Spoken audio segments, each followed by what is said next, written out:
RS brothers లో ఆషాఢం KG sale మళ్ళీ మొదలైంది. మరెన్నో క్రేజీ ఆఫర్స్ ఖైదీ చేయండి ఆర్ఎస్ బ్రదర్స్.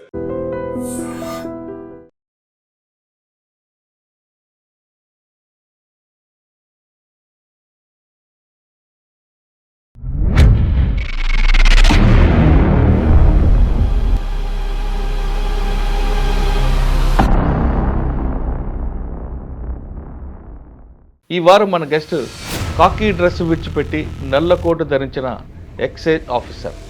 పేరు చల్లా వివేకానంద గారు, retired deputy commissioner excise, Hyderabad city.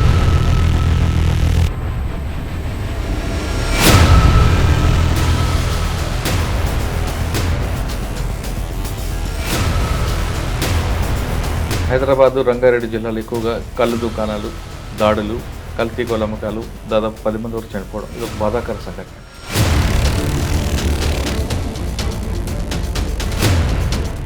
సాధారణంగా రిటైర్ అయిన తర్వాత చాలామంది ఇంకా ఏజ్ అయిపోయింది, ఎందుకు లేని ఏదో ఫారెన్ వెళ్ళిపోవడం, లేదా మన వాళ్ళతో ఆడుకోకుండా మీలాగా చాలా తక్కువ మంది కనిపిస్తుంది. మన మనసుకు నచ్చింది ఏదైనా సరే ఒక యాక్టివిటీ మనం పెట్టుకోవాలి. మీరు లా ప్రొఫెషన్ ఎందుకు ఎంచుకున్నారు? నేను 1987లో ఈ ఉద్యోగంలోకి రాకముందే నేను ఎల్ఎల్బి చేశాను. అసలు కల్తీ కళ్ళు ఈ రెండు ఎలాగ మనం సెపరేట్ చేస్తాం? నార్మల్గా అయితే మనం 3 రకాల అడల్టరెంట్స్ కలుపుతారు. మామూలుగా శనివారం, ఆదివారం ఏదో జరిగినట్టుంది ఈ తాగడం చేయడం. తర్వాత మండే నుంచి సిమ్టమ్స్ స్టార్ట్ అయినాయి. భోజనం ప్రాంతంలో ఒక కళ్ళు బాటిల్ తయారు చేయాలంటే కల్తీ కళ్ళు ఎంత కలపాలి? సరే మీకు చెప్తున్న ఆల్ఫాజో ఎంత కలపాలి? నిషా కోసం ఏంటంటే ఈ ఆల్ప్రాజోలం ఏంటంటే వాడుతున్నారు. ఎన్ని లేయర్స్ కట్ చేస్తే ఒరిజినల్గా వస్తుంది, లేదు ఎంత డూప్లికేట్ వస్తుంది? ఎక్కడెక్కడైతే చెట్ల కింద అతను పోస్తున్నాడో అది కరెక్ట్ ప్యూర్ టాడీ. పైకి ఎక్కిన తర్వాత కుండలు ఏదో కలుపుతారు అంటారు, వాస్తవానికి ఆరోపణ. యూరియా లాంటివి కలపడానికి అవకాశం అయితే ఉంది. మరి ఇక్కడ కళ్ళు దుకాణంలో కళ్ళు ఎలా తయారవుతుంది, ఎక్కడి నుంచి వస్తుంది? ఇంతకుముందు ఏముండేదంటే వాటికి ట్రాన్స్పోర్ట్ పర్మిట్లు అవి పక్కాగా చెక్ చేసేవాళ్ళు ఎంత టాడీ వస్తుంది, ఏమొస్తుంది. ఇంతమంది చనిపోవడానికి కారణం ఏమనుకుంటారు? ఆల్ఫాజోలం వల్ల అంటారా, లేదా వాళ్ళు ఆల్రెడీ వేరే డిసీజ్ నుండి తాగడం వల్ల జరిగిపోయింది అనుకుంటారా? లాంగ్ టర్మ్లో ఎఫెక్ట్స్ ఉంటాయి. ఇప్పుడు మీకు యాంటీ డిప్రెసెంట్స్ వాడారనుకోండి, ఇటువంటి కల్తీ కళ్ళు జమ్మితే ఎలాంటి సెక్షన్స్ వస్తాయి? దానికి ఛార్జ్షీట్ వేసిన తర్వాత ఎన్ని సంవత్సరాలకి? టుబీ ఫ్రాంక్ చెప్పాలంటే ఐపీసీ, సిఆర్పిసి, ఎవిడెన్స్ ఇవన్నీ మేజర్ యాక్ట్స్, జనరల్ యాక్ట్స్. అందరికి ఒకటే సెక్షన్ ఉంటుందా, సెక్షన్ మారుతుంటాయి? సెక్షన్ ఇందులో ఒకవేళ ప్రూవ్ అయిన తర్వాత 10 సంవత్సరాలు జైలు శిక్ష. ఇక చనిపోయిన వ్యక్తికి ఏమి ఇస్తారు నష్టపరిహారం? లిక్కర్ విషయంలో, టాడీ అడల్ట్రేషన్ విషయంలో. ఇటువంటి సంఘటనలు ఇప్పుడు రిపీట్ కాకుండా ఉండాలంటే మీరు ఏం చెప్తారు? ఫస్ట్ థింగ్ ఒకటి టాడీ ట్యాపింగ్, మళ్ళీ నంబరింగ్ పెట్టడం.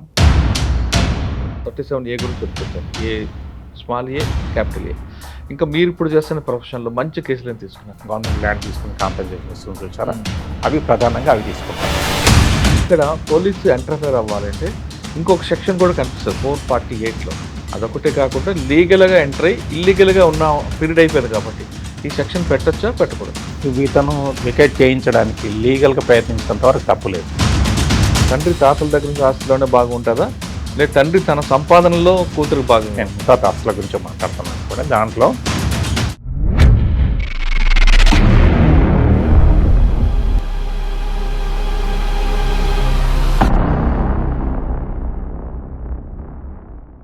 వెల్కమ్ టు లాయర్ సాబ్.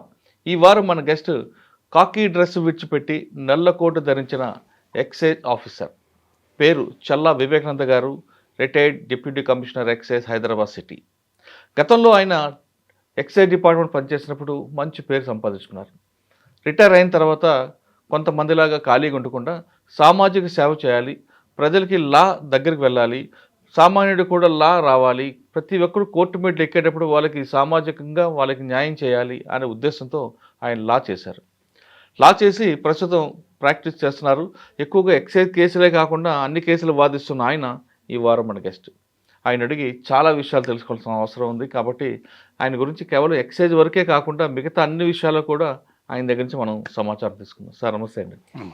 సాధారణంగా రిటైర్ అయిన తర్వాత చాలామంది ఇంకా ఏజ్ అయిపోయింది, ఎందుకు లేని ఏదో ఫారెన్ వెళ్ళిపోవడం, లేదా మన వాళ్ళతో ఆడుకోకుండా మీలాగా చాలా తక్కువ మంది కనిపిస్తుంది. అంటే ఏమవుతుందంటే మీకు రిటైర్మెంట్ అయిన తర్వాత మన మనసుకు నచ్చింది ఏదైనా సరే ఒక యాక్టివిటీ మనం పెట్టుకోవాలి.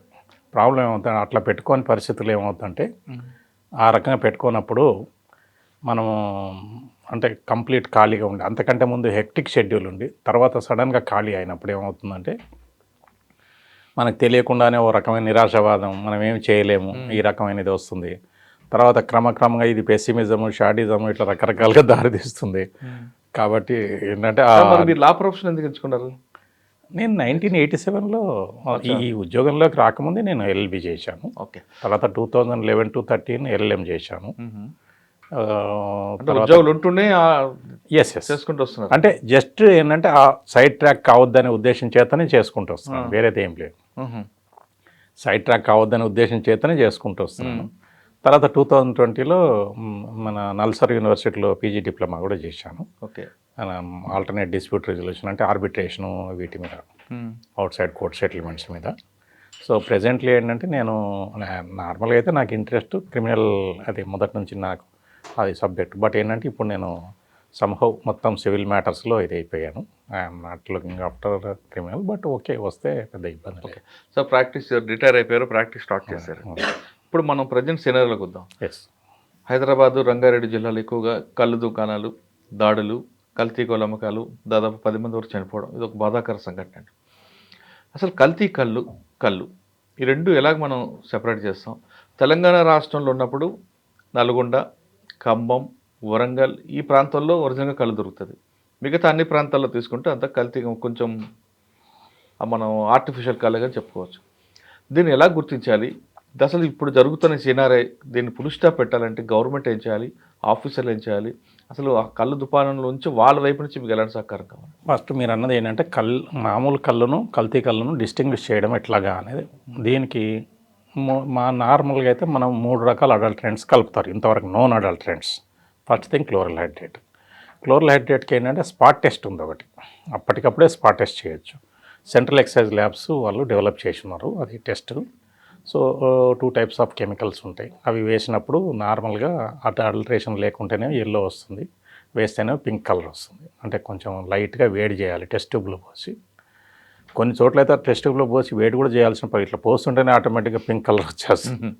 సో అది ఒక ఇది. అయితే ఈ క్లోరల్ హైడ్రేట్ ఏంటంటే నాకు తెలిసి ఒక 500 లీటర్ల టాడీలో 1 kg ఏదో వేస్తారు. ఏం వేస్తారండి? Chloral hydrate. సో అది ఏంటంటే రేషియో కొంచెం అటు ఇటు అయింది అనుకోండి, డెత్స్ చాలా ఉంటాయి. కళ్ళు పోతాయి, ఇన్స్టంట్గా కళ్ళు పోతాయి, ఇవన్నీ ఉంటాయి.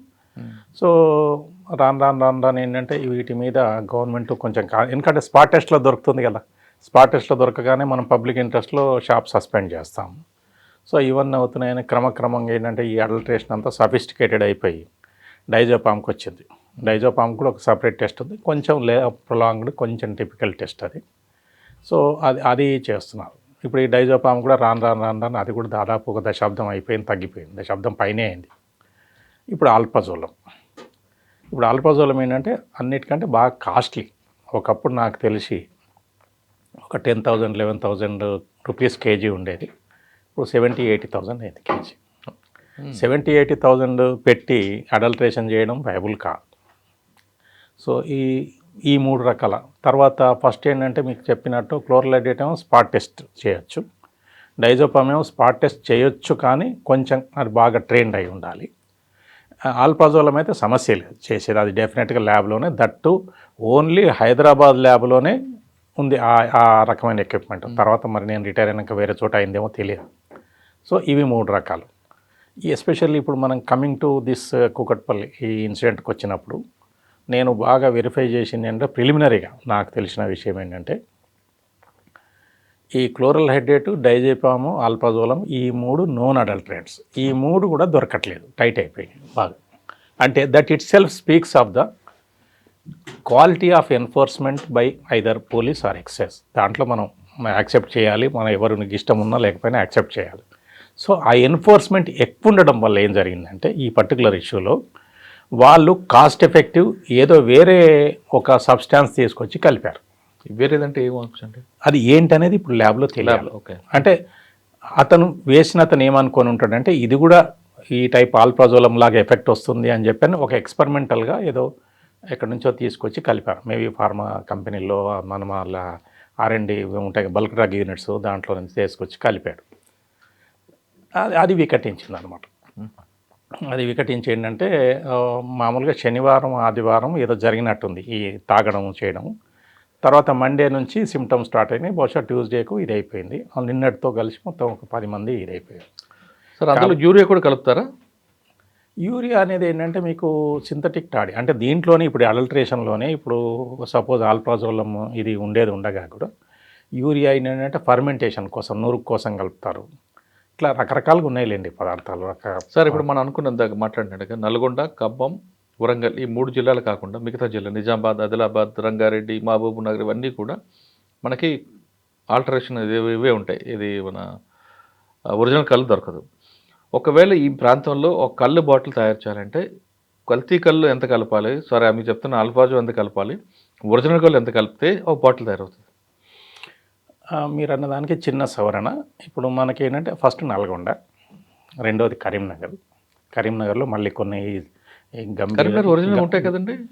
అదే ఉండే తాటి చెట్లు ఎక్కువ ఉండే జిల్లాలు చెప్తున్నా మీకు. ఈ గంభీరావుపేట, ఈ హుస్నాబాద్, సిద్దిపేట ఈ బెల్ట్ తప్ప మిగతా జగిత్యాల ఆ బెల్ట్ మొత్తం అక్కడి నుంచి మొదలు పెట్టుకుంటే మొత్తం కూడా బాగా ట్రీస్ ఉన్న ఏరియా. తర్వాత మీరు చెప్పినట్టు ఖమ్మం కూడా అండ్ వరంగల్లో కూడా ట్రీస్ బాగానే ఎక్కువ. ఇంకోటి ఇక్కడ ఒకటి మీకు క్లారిఫై చేయాలి ఏంటంటే ట్రీస్ ఎక్కువ ఉన్న చోట అడల్ట్రేషన్ ఉండదు, తక్కువ ఉన్న చోట ఉంటుంది. అది మనం అనుకోవడమే తప్ప అది కరెక్ట్ కాదు చాలా వరకు. ఎక్కడైతే నిజంగా చెప్పాలంటే వాళ్ళు ట్యాపర్స్ కరెక్ట్గా చెట్టేకి గీస్తున్నారో అక్కడ ఉండదు. ఎక్కడైతే వీళ్ళకు ఓపికలు లేక పైగా ఇప్పుడు ఇవాళ రేపు ఎట్లయిందంటే హై ఇన్కమ్ గ్రూప్స్ అయిపోయి ఉన్నారు. అందరికీ అంత ఇన్కమ్స్ వచ్చినాయి. ఎవరికి కూడా ఆ చెట్టెక్కి గీసేంత ఓపికలు లేవు. ఈరోజు వాస్తవంగా చెప్పాలంటే ఇప్పుడు వ్యవసాయం చేయడానికి ఎట్లయితే వర్కర్ దొరకట్లేదు, టాడీ ట్యాపింగ్ చాలా తక్కువ. మీకు చెప్పేది ఏంటంటే ఈవెన్ చుట్టూ ట్రీస్ ఉన్నా కూడా గీసే వాళ్ళు లేరు. It's a fact. సో ఎప్పుడైతే గీసే వాళ్ళు లేరు నామినల్ క్వాంటిటీ గీస్తారు. దాంతో ఇప్పుడు మీరు చెప్పినట్టు యూరియా అనుకోండి, ఇవి అనుకోండి, ఫర్మెంటేషన్ ముఖ్యంగా దాంట్లో కావాల్సింది ఏంటంటే ఫర్మెంటేషన్ రావాలి. ఆ ఫర్మెంటేషన్ రావడానికి రకరకాల వస్తువులు కలుపుతారు, ఇంక్లూడింగ్ యూరియా. సో ఇవన్నీ కలిపిన తర్వాత ఈ ఫర్మెంటేషన్ వరకే ఉపయోగపడతాయి. మరి నిషా కోసం ఏంటంటే ఈ ఆల్ప్రాజోలం ఏంటంటే వాడుతున్నారు, దాంట్లో టెస్ట్లో దొరకదని వాడుతున్నారు, కానీ ఎకనామికల్గా పెద్ద వైబుల్ కాదు. పైగా కాస్ట్లీ పెరిగిపోయింది కూడా. ఇప్పుడు ఇంకోటి ఏంటంటే ఫార్మా కంపెనీస్ మీద కూడా రెగ్యులేషన్ వచ్చింది. దాదాపు 8 ఏళ్ళ నుంచి బాగా రెగ్యులేషన్ వచ్చింది. సో క్లోరల్ హెడ్రేట్ ఒకప్పుడు గుజరాత్లో క్లోరల్ యూనిట్స్ నుంచి వచ్చేది. ఇప్పుడు అవన్నీ యూనిట్సే మూసేశారు కంప్లీట్గా. సో డైజోపామ్ కూడా ఇదవుతుంది. సో ఇవన్నీ క్రమంగా ఏమైందంటే మనకు అడల్ట్రెంట్స్ అవైలబిలిటీ తగ్గిపోయింది. అవైలబిలిటీ తగ్గిపోవడం వల్ల అంటే ఇవాళ రేపు అడల్ట్రేషను ఒకప్పటి మీద తగ్గింది అంటే 2-3 కారణాలు. అదేదో వాళ్ళు కావాలని గాంధీలై మానేశారని కాదు, అసలు దొరకట్లేదు. ఫస్ట్ థింగ్ దొరకట్లేదు. అదొక సబ్జెక్టు. ఈ దొరకకపోవడం ఒకటి, దొరికినా కాస్ట్లీ, వైబుల్ కాదు.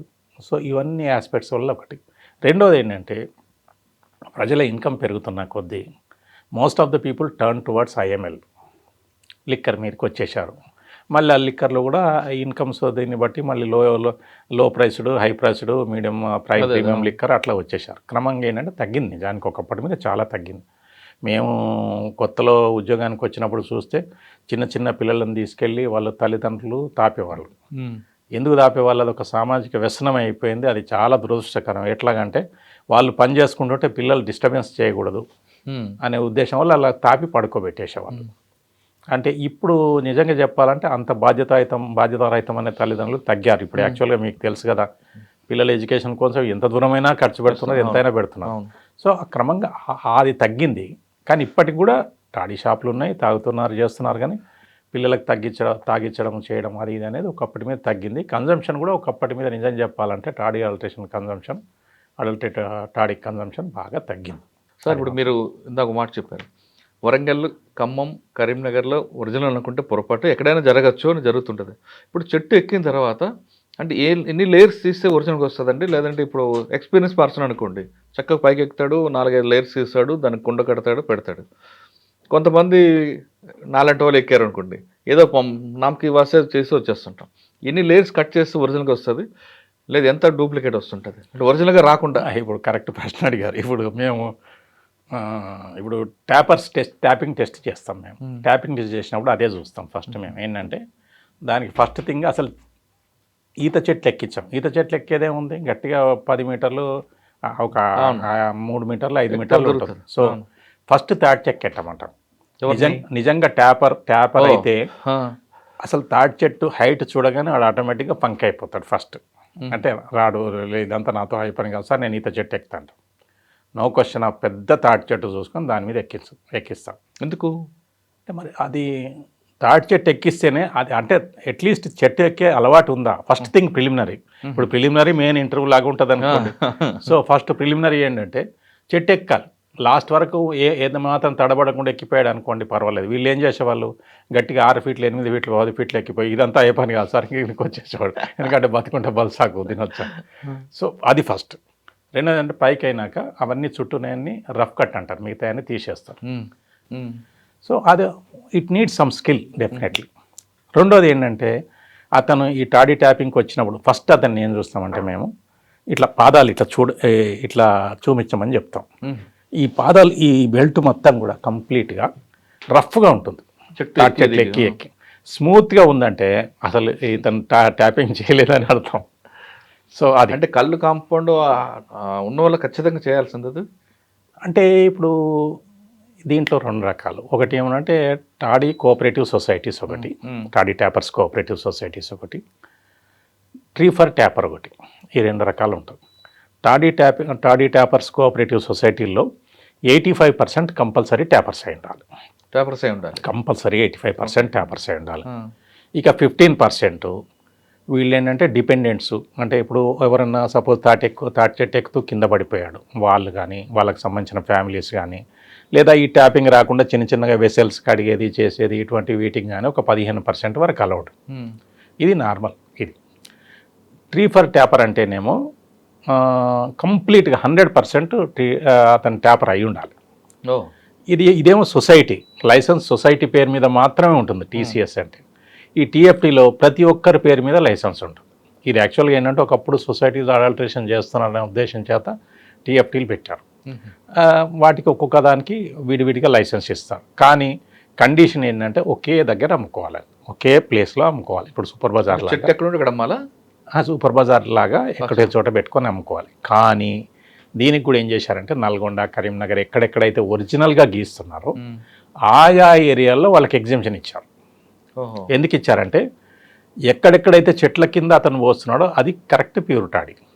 అతన్ని కౌంటర్ దాకా తీసుకొస్తే ఏం చేస్తాడో తెలియదు. సో మనమే అనవసరంగా టాడీ అడల్ట్రేషన్ ఎంకరేజ్ చేసినట్టు అవుతుందనే ఉద్దేశం చేత అది చేస్తారు. కాబట్టి ఈ టీసీఎస్లో ఖచ్చితంగా మీరు అన్నట్టు 85% ట్యాపర్స్ ఉండి తీరాల్సిందే. వాళ్ళు ఏంటంటే 65 years అయినాక రిటైర్ కావాలి. ట్యాపర్స్ 85% అన్నారు కదా, వాళ్ళకి స్కిల్ లేదనుకోండి పంపిస్తారు బయటికి. ఇక్కడ మీరు అన్నది ఏంటంటే పాత సొసైటీస్ అన్నీ ఉన్నాయి. ఇప్పుడు కొత్త సొసైటీస్ అన్నీ 85% కంపల్సరీగా చేయాల్సిందే. కొత్తగా ఏర్పడింది అనుకోండి ఒక society. Most of the 95% 99% old societies. వీటికి ప్రాబ్లం ఏంటంటే జనరల్గా కంప్లైంట్ పెడుతుంటారు దాంట్లోనే, సార్ మా దాంట్లోనే ఎంప్లాయీస్ ఉన్నారు, వీళ్ళు ఉన్నారు, వాళ్ళు ఉన్నారు, విలేకరులు ఉన్నారు, లేకపోతే ఇతరత్ర రకరకాలుగా ఉన్నారు, కాబట్టి వీళ్ళందరూ ట్యాపర్స్ కారు అని చెప్పని మాకు ఒక అప్లికేషన్ వచ్చింది అనుకోండి. ఇక్కడ ప్రాబ్లం ఏంటంటే మనము ట్యాపింగ్ టెస్ట్ చేయడానికి మనకు పవర్ లేదు. కోఆపరేటివ్ సొసైటీలో ఎగ్జిస్టింగ్ సొసైటీ అయితే వాళ్ళే డిసైడ్ చేసుకోవాలి ఎవరు ట్యాపర్స్ ఎవరు కాదు. కొత్త సొసైటీ అయితేనే మనం ట్యాపింగ్ చేస్తాం. స్పెసిఫిక్ మనం పేరుకు ఫంక్షనల్ రిజిస్టారే ఎక్సైజ్ సూపరింటెండెంట్ అంటే మనకు ట్యాపింగ్ పవర్ లేదు, ట్యాపింగ్ చేయడానికి పవర్ లేదు. ఇంకోటి ఏం చేశారు, ఫర్ ఎగ్జాంపుల్ ఒక దగ్గర అడల్ట్రేషన్ అయింది అనుకోండి, సొసైటీలో అడల్ట్రేషన్ అయినప్పుడు మేనేజ్మెంట్ కమిటీని అంతా తీసేస్తారు. తీసేసి మళ్ళీ ఫ్రెష్గా కొంతమంది తీసుకుంటారు. ఈ ఫ్రెష్గా కొంతమంది తీసుకునేటప్పుడు ఎవరిని తీసుకోవాలి? సో సెల్ఫ్ డిక్లరేషన్ దాంట్లోనే సొసైటీ వాళ్ళు ఏమంటారు వీళ్ళందరూ కూడా ట్యాపర్సే మిగతా వాళ్ళందరూ ఆ సెల్ఫ్ డిక్లరేషన్ ఆధారపడి దాని మీద లైసెన్స్ ఇవ్వాలనే రూల్స్ ఉన్నాయి. ఓకే. అంటే మనము చేయడానికి వీలే లేదు, ట్యాపింగ్ టెస్ట్ చేయడానికే వీలేదు. ట్యాపింగ్ టెస్ట్ చేయడానికే వీలేనప్పుడు ఎవరు ట్యాపరు ఎవరు కాదు నేను ఎట్లా డిసైడ్ చేయాలి? అవదు. అది పెద్ద లేఖనం. అంటే ఇలాంటి లేఖనం చాలా ఉన్నాయి. అంటే ఈ లేఖను అడ్డం పెట్టుకొని కొంతమంది 100% దాంట్లో డౌట్ ఏముంది మీకు? ఇప్పుడు ఈరోజు ఫ్రాంక్గా చెప్పాలంటే అర్బన్లో, నేను రూరల్లో మాట్లాడటం లేదు, అర్బన్లో ఉన్న సొసైటీస్లో ఈవెన్ 10% ఉన్నారు tappers? I don't think so. లేరు. పైగా వీళ్ళేంటి, ఇంతకుముందు ఒక 50 కిలోమీటర్స్ లోపలే ట్రాన్స్పోర్ట్ చేయాలి అని చెప్పని ఉండేది. అంతకంటే ముందు అనంతపూర్ నుంచి ఎక్కడి నుంచో మన కోదాడ నుంచి అంత దూరం నుంచి వచ్చేది. తర్వాత 50 కిలోమీటర్స్ పెట్టారు. 50 కిలోమీటర్స్ పెడితే అది తర్వాత 50 కిలోమీటర్స్ కూడా తీసేశారు. ఇప్పుడు పైగా స్టేట్ డివైడ్ అయింది కాబట్టి అనంతపూర్ నుంచి అక్కడి నుంచి కూడా ఏం రావట్లేదు పెద్దగా మనకు. సో ఇక్కడ ఏమవుతుంది అంటే ఇక్కడ గీయాల్సిన పని లేదు, ఎక్కడో గీస్తారు ఇక్కడ చేస్తారు. అక్కడ గీసే వాళ్ళలో ఇప్పుడు నల్గొండ అటువంటి చోట తెచ్చేంత కరెక్టే. అక్కడ గీసి అక్కడి నుంచి వచ్చింది ఎంత, ఇక్కడ అమ్మేది ఎంత, మరి ఆ రకంగా చూసినప్పుడు దానికి దీనికి పోలికలు ఉండవు. సార్ పైకి ఎక్కిన తర్వాత కుండలు ఏదో కలుపుతారు అని అంటారు, వాస్తవం అంటే ఆరోపణ అది, ఎక్కువ నురగ రావడానికి పెడతారు అన్నది. నార్మల్గా అయితే పైన ఏం కలపరు, కానీ ఇప్పుడు మన అది యూరియా లాంటివి కలపడానికి అవకాశం అయితే ఉంది. ఇప్పుడు మనం ఆవుకు పాలు పిండుతాం, పాలు పిండే ముందే నీళ్ళు పోసాడు అనుకోండి, మనం ఏం చేస్తాం? చేయలేము. అంటే ఎందుకంటే ఒకవేళ కలిపారని ఆరోపణ ఉందనుకుందాం, చెట్టు మీద డైరెక్ట్గా కాలు తీసినప్పుడు అది నీట్గా కనిపిస్తుంది, నురగ ఉండదు. కానీ నురగ కోసం పెడతారు కలుపుతారు అంటారు, వాస్తవం అన్నది పాజిబుల్. నురగ వస్తే ఎందుకంటే నురగ రాకపోతే ఎందుకు? అట్లా కాదు, మీకు ఫర్మెంటేషన్ అయితేనే ఆ ఎఫెక్ట్ వస్తుంది. మీకు నార్మల్గా టాడీ ఉందనుకోండి ప్రాబ్లం లేదు. పైగా ఇప్పుడు మీరు అన్నట్టు సూర్యోదయం లోపల ఎవరు గీస్తున్నారు? సూర్యోదయం లోపల గీస్తే నీరా వస్తుంది పక్కగా. సూర్యోదయం స్టార్ట్ అయ్యి కొద్దిసేపు కాగానే ఆ నీరా పోయి కళ్ళు అవుతుంది. అన్ఫర్మెంటెడ్ టాడీ అంటే నీరా. ఇప్పుడు ఆ నీరాతో ఎవ్వరికీ ఏం ప్రాబ్లం లేదు. నిజానికి ఇట్స్ ఎ వెరీ గుడ్, మంచిది. ఇప్పుడు చాలామంది తెలియని విషయం ఏంటంటే నీరాతోనే తాటి బెల్లం తయారు చేస్తారు. మేమందరం తాటి బెల్లమే వాడతాం. అంటే ఇన్ అదర్ వర్డ్స్ మనం నీరా వాడుతున్నట్టే లెక్క. అవును, కానీ అంత నీరా దొరుకుతుందా ఇప్పుడు? అది సమస్య. అయితే ఇప్పుడు ఇక్కడ ఏమవుతుందంటే మనకు వచ్చే ఇప్పుడు సపోజ్ మన ఇప్పుడు అమలాపురం, నేను అక్కడ పనిచేశాను కాబట్టి అటువంటి చోట వాళ్ళు గీస్తున్నారు, గీసిన చోట వస్తుంది, అక్కడ టాడీ వస్తుంది, ఆ టాడీతో ఇది తయారు చేస్తారు. కాకపోతే నీరాతో తయారు చేస్తే ఓకే. ఒకవేళ కళ్ళు అయిన తర్వాత దాంతో బెల్లం చేయాలనుకున్నాను అనుకోండి, అది కానే కాదు, బెల్లం కానే కాదు. కానీ నీరాతో తయారు చేసిన బెల్లం అనుకుందాం అంటే ఎగ్జాంపుల్, మన చెరుకు పాలతో బెల్లం ఎలాగో నీరతో బెల్లం, కానీ అంత నీర మనకు దొరుకుతుందా అనేది ఇప్పుడు ఎక్కడ రోడ్డు మీద. నిజానికి చెట్లు మన దగ్గర ఎక్కువ లేకపోయినా చాలా చోట్ల ఉన్నాయి. ఇప్పుడు నల్లగొండ జిల్లాలో అయితే లెక్కలేనని ట్రీస్ ఉన్నాయి ఇప్పటికి కూడా. ట్రీస్ లేవని పొద్దున్న తీస్తారా వీళ్ళు? ట్రీస్ లేవని కాదు, గీసేది ఎంతమంది అని. ఇప్పుడు నల్లగొండ జిల్లా వరకు నాకు తెలిసి except 1 or 2 places it is completely adulteration free. Except Devarakonda, ఏదో కొన్ని చోట్ల నల్గొండ టౌన్లో అర్బన్ పాకెట్లు తప్ప మిగతా అంతా 100% అడల్ట్రేషన్ ఫ్రీ. సార్ మనకు తెలంగాణ వాళ్ళు గీస్తున్నారు కూడా. తెలంగాణ రాష్ట్రం 4 జిల్లాలను మినహాయించి మిగతా అంతా కూడా మీరు చెప్తున్నట్లుగానే ఆర్టిఫిషియల్ కళ్ళే దొరుకుతుంది. ఇప్పుడు మిగతా అన్ని జిల్లాల్లో కూడా ముఖ్యంగా నిజామాబాద్, ఆదిలాబాద్ ఈ ప్రాంతాలు ఎక్కువగా తీసుకుంటారు. అక్కడున్న జనాభాకి తగ్గట్టు అంటే అక్కడ కళ్ళు తాగే వాళ్ళకి సరిపోయినట్టు కళ్ళు సప్లై అవుతుందంటారా? నిజానికి అక్కడ అన్ని ట్రీస్ లేవు, నిజామాబాద్ లాంటి చోట అటువంటి చోట అన్ని ట్రీస్ లేవు. పైగా మళ్ళీ ట్రీస్ దగ్గరికి వస్తే ఇంకొకటి చెప్పాలి మీకు. ఒకప్పుడు కంపల్సరీ ట్రీ మార్కింగ్ అని ఉండేది. ట్రీ మార్కింగ్ అంటే ప్రతి చెట్టుకు ఒక నంబర్ ఇచ్చేవాళ్ళం మేము. నంబర్ ఇచ్చి ఆ నంబరు ఇచ్చిన చెట్లు ఈ నంబర్ చెట్టు నుంచి ఈ నంబర్ చెట్టు వరకు ఈ సొసైటీకి గీయాలి, అంత క్లియర్గా ఉండేది. ఈవెన్ ట్యాపర్కి ఇచ్చేటప్పుడు కూడా ఈ నెంబర్ నుంచి ఈ నెంబర్ వరకు గీయాలని చెప్పి. తర్వాత ఏమైంది, అదే అసలు పోయింది. ట్రీ మార్కింగ్ చేయకూడదు అన్న. ట్రీ మార్కింగ్ అంటే ట్రీ మార్కింగ్ విషయంలో అక్కడక్కడ డబ్బులు వసూలు చేస్తున్నారు, ఇది చేస్తున్నారు అని చెప్పి ఉండొచ్చు కూడా, నేను కాదని అనలేను. ఇవన్నీ కారణాల చేత ఏం చేశారు, అసలు ట్రీ మార్కింగే తీసి పారేశారు. ట్రీ మార్కింగ్ తీసేసి ఇప్పుడు నంబర్ మార్కింగ్ పోయిన తర్వాత ఇన్ని ట్రీస్ ఉన్నాయని ఎట్లా చెప్పగలుగుతాం? చెప్పలేం. కాబట్టి ఏమవుతుంది, సపోజ్ ఈ ఏరియాలో సపోజ్ ఈ సొసైటీలో ఇన్ని ట్రీస్ ఉన్నాయని చెప్తారు. ఇన్ని ట్రీస్ ఉన్నాయన్న తర్వాత అన్ని ట్రీస్ వెరిఫై చేయాలంటే ఎంత టైం పడుతుంది? అది అయ్యే పని కాదు కదా, టైం పడుతుంది. అంత స్టాఫ్ అయితే మన దగ్గర లేదు. సో మనకు జనరల్గా 4 రోజులు, 5 రోజులు, 6 రోజుల ముందు పాలసీ వస్తుంది. గవర్నమెంట్ పాలసీ కూడా తప్పేంటంటే నువ్వు 4 రోజుల ముందు పాలసీ ఇచ్చేసి రెన్యువల్ టైం 4 రోజుల ముందు ఇచ్చేసి ఒకసారి వెరిఫై చేయమని చెప్పారు. 3 రోజులు 4 రోజులు ఎన్ని వేల ట్రీస్ చెక్ చేయడం అనేది పాసిబులా? కాదు. కాబట్టి ఏం చేస్తాం, ఇదంతా తలనొప్పి ఎందుకని అవన్నీ ట్రీస్ ఉన్నాయి అన్నట్టు రాసేస్తాం. అన్నీ ఉండవు. పైగా ఇంకోటి ఏమైందంటే ఇప్పుడు నేషనల్ హైవేస్ కోసం కొట్టేస్తారు, వ్యవసాయం కోసం కొట్టేస్తారు, ఇవన్నీ కొట్టేస్తారు. ఇవన్నీ అయిన తర్వాత అంటే ట్రీస్ తగ్గడమే తప్ప పెరగడం లేదు, అవును. కన్జంప్షన్ ఏమో పెరుగుతుంది. సో అక్కడ ప్రాబ్లం స్టార్ట్. సార్ దానికి ఏం రాయితీలు ఇచ్చి ఒక స్కీమ్లో పెడితే బాగానే ఉంటుంది కదా, ట్రీ పెంచిన వాళ్ళకి బెనిఫిట్స్ ఉన్నాయి. ఎస్ చేశారు ఖర్జూరము, తర్వాత జీలుగా అయితే చాలా బాగా, ఎందుకంటే జీలుగా దాదాపు మామూలు తాడి చెట్టు కంటే దాదాపు 20 times ఎక్కువ తాడి ఇస్తుంది. It's a good thing. So అటువంటివి మనకు రావాలి. కానీ ఇక్కడ మళ్ళీ ప్రధానమైన సమస్య ఇదే, గీసేది ఎవరు, ఎంతమంది గీస్తున్నారు, అదే ఎంతమంది పైకి ఎక్కుతారు, ఎంతమంది గీస్తారు, వాళ్ళ స్కిల్ ఉందా లేదని. దీని గురించి కూడా ఏంటంటే కొంత బాధాకరమైన అంశాలు కూడా ఉన్నాయి దీంట్లో. ఎందుకంటే గీస్తూ పడిపోయిన వాళ్ళు చాలామంది. సో వాళ్ళకి అఫ్కోర్స్ ఎక్స్రేషియా వస్తుంది, చేస్తుంది, కానీ దాని గురించి కాదనట్లేదు. కానీ సో ఈ ఎక్స్రేషియా క్రమంలో ఏమవుతుందంటే చాలామంది గీసేవాళ్ళు ఫ్యామిలీస్ చేయలేక ఇంత రిస్కీ వృత్తి అవసరమా అని యంగ్స్టర్స్ ఎవరు కూడా ఈ వృత్తిలోకి రావట్లేదు. పాత వాళ్ళు ఏదో చేసుకుంటున్నారు తప్ప కొత్త వాళ్ళు ఇప్పుడు ఎవరు ఆ జనరేషన్ ఎవరు లేరు. నాకు తెలిసి కొత్త వాళ్ళు ఎవరు కూడా, కొత్త జనరేషన్ ఎవరు కూడా 95% ట్యాపర్స్ ఫ్యామిలీస్ నుంచి ఈరోజు ట్యాపింగ్ చేయడానికి సిద్ధంగా లేరు.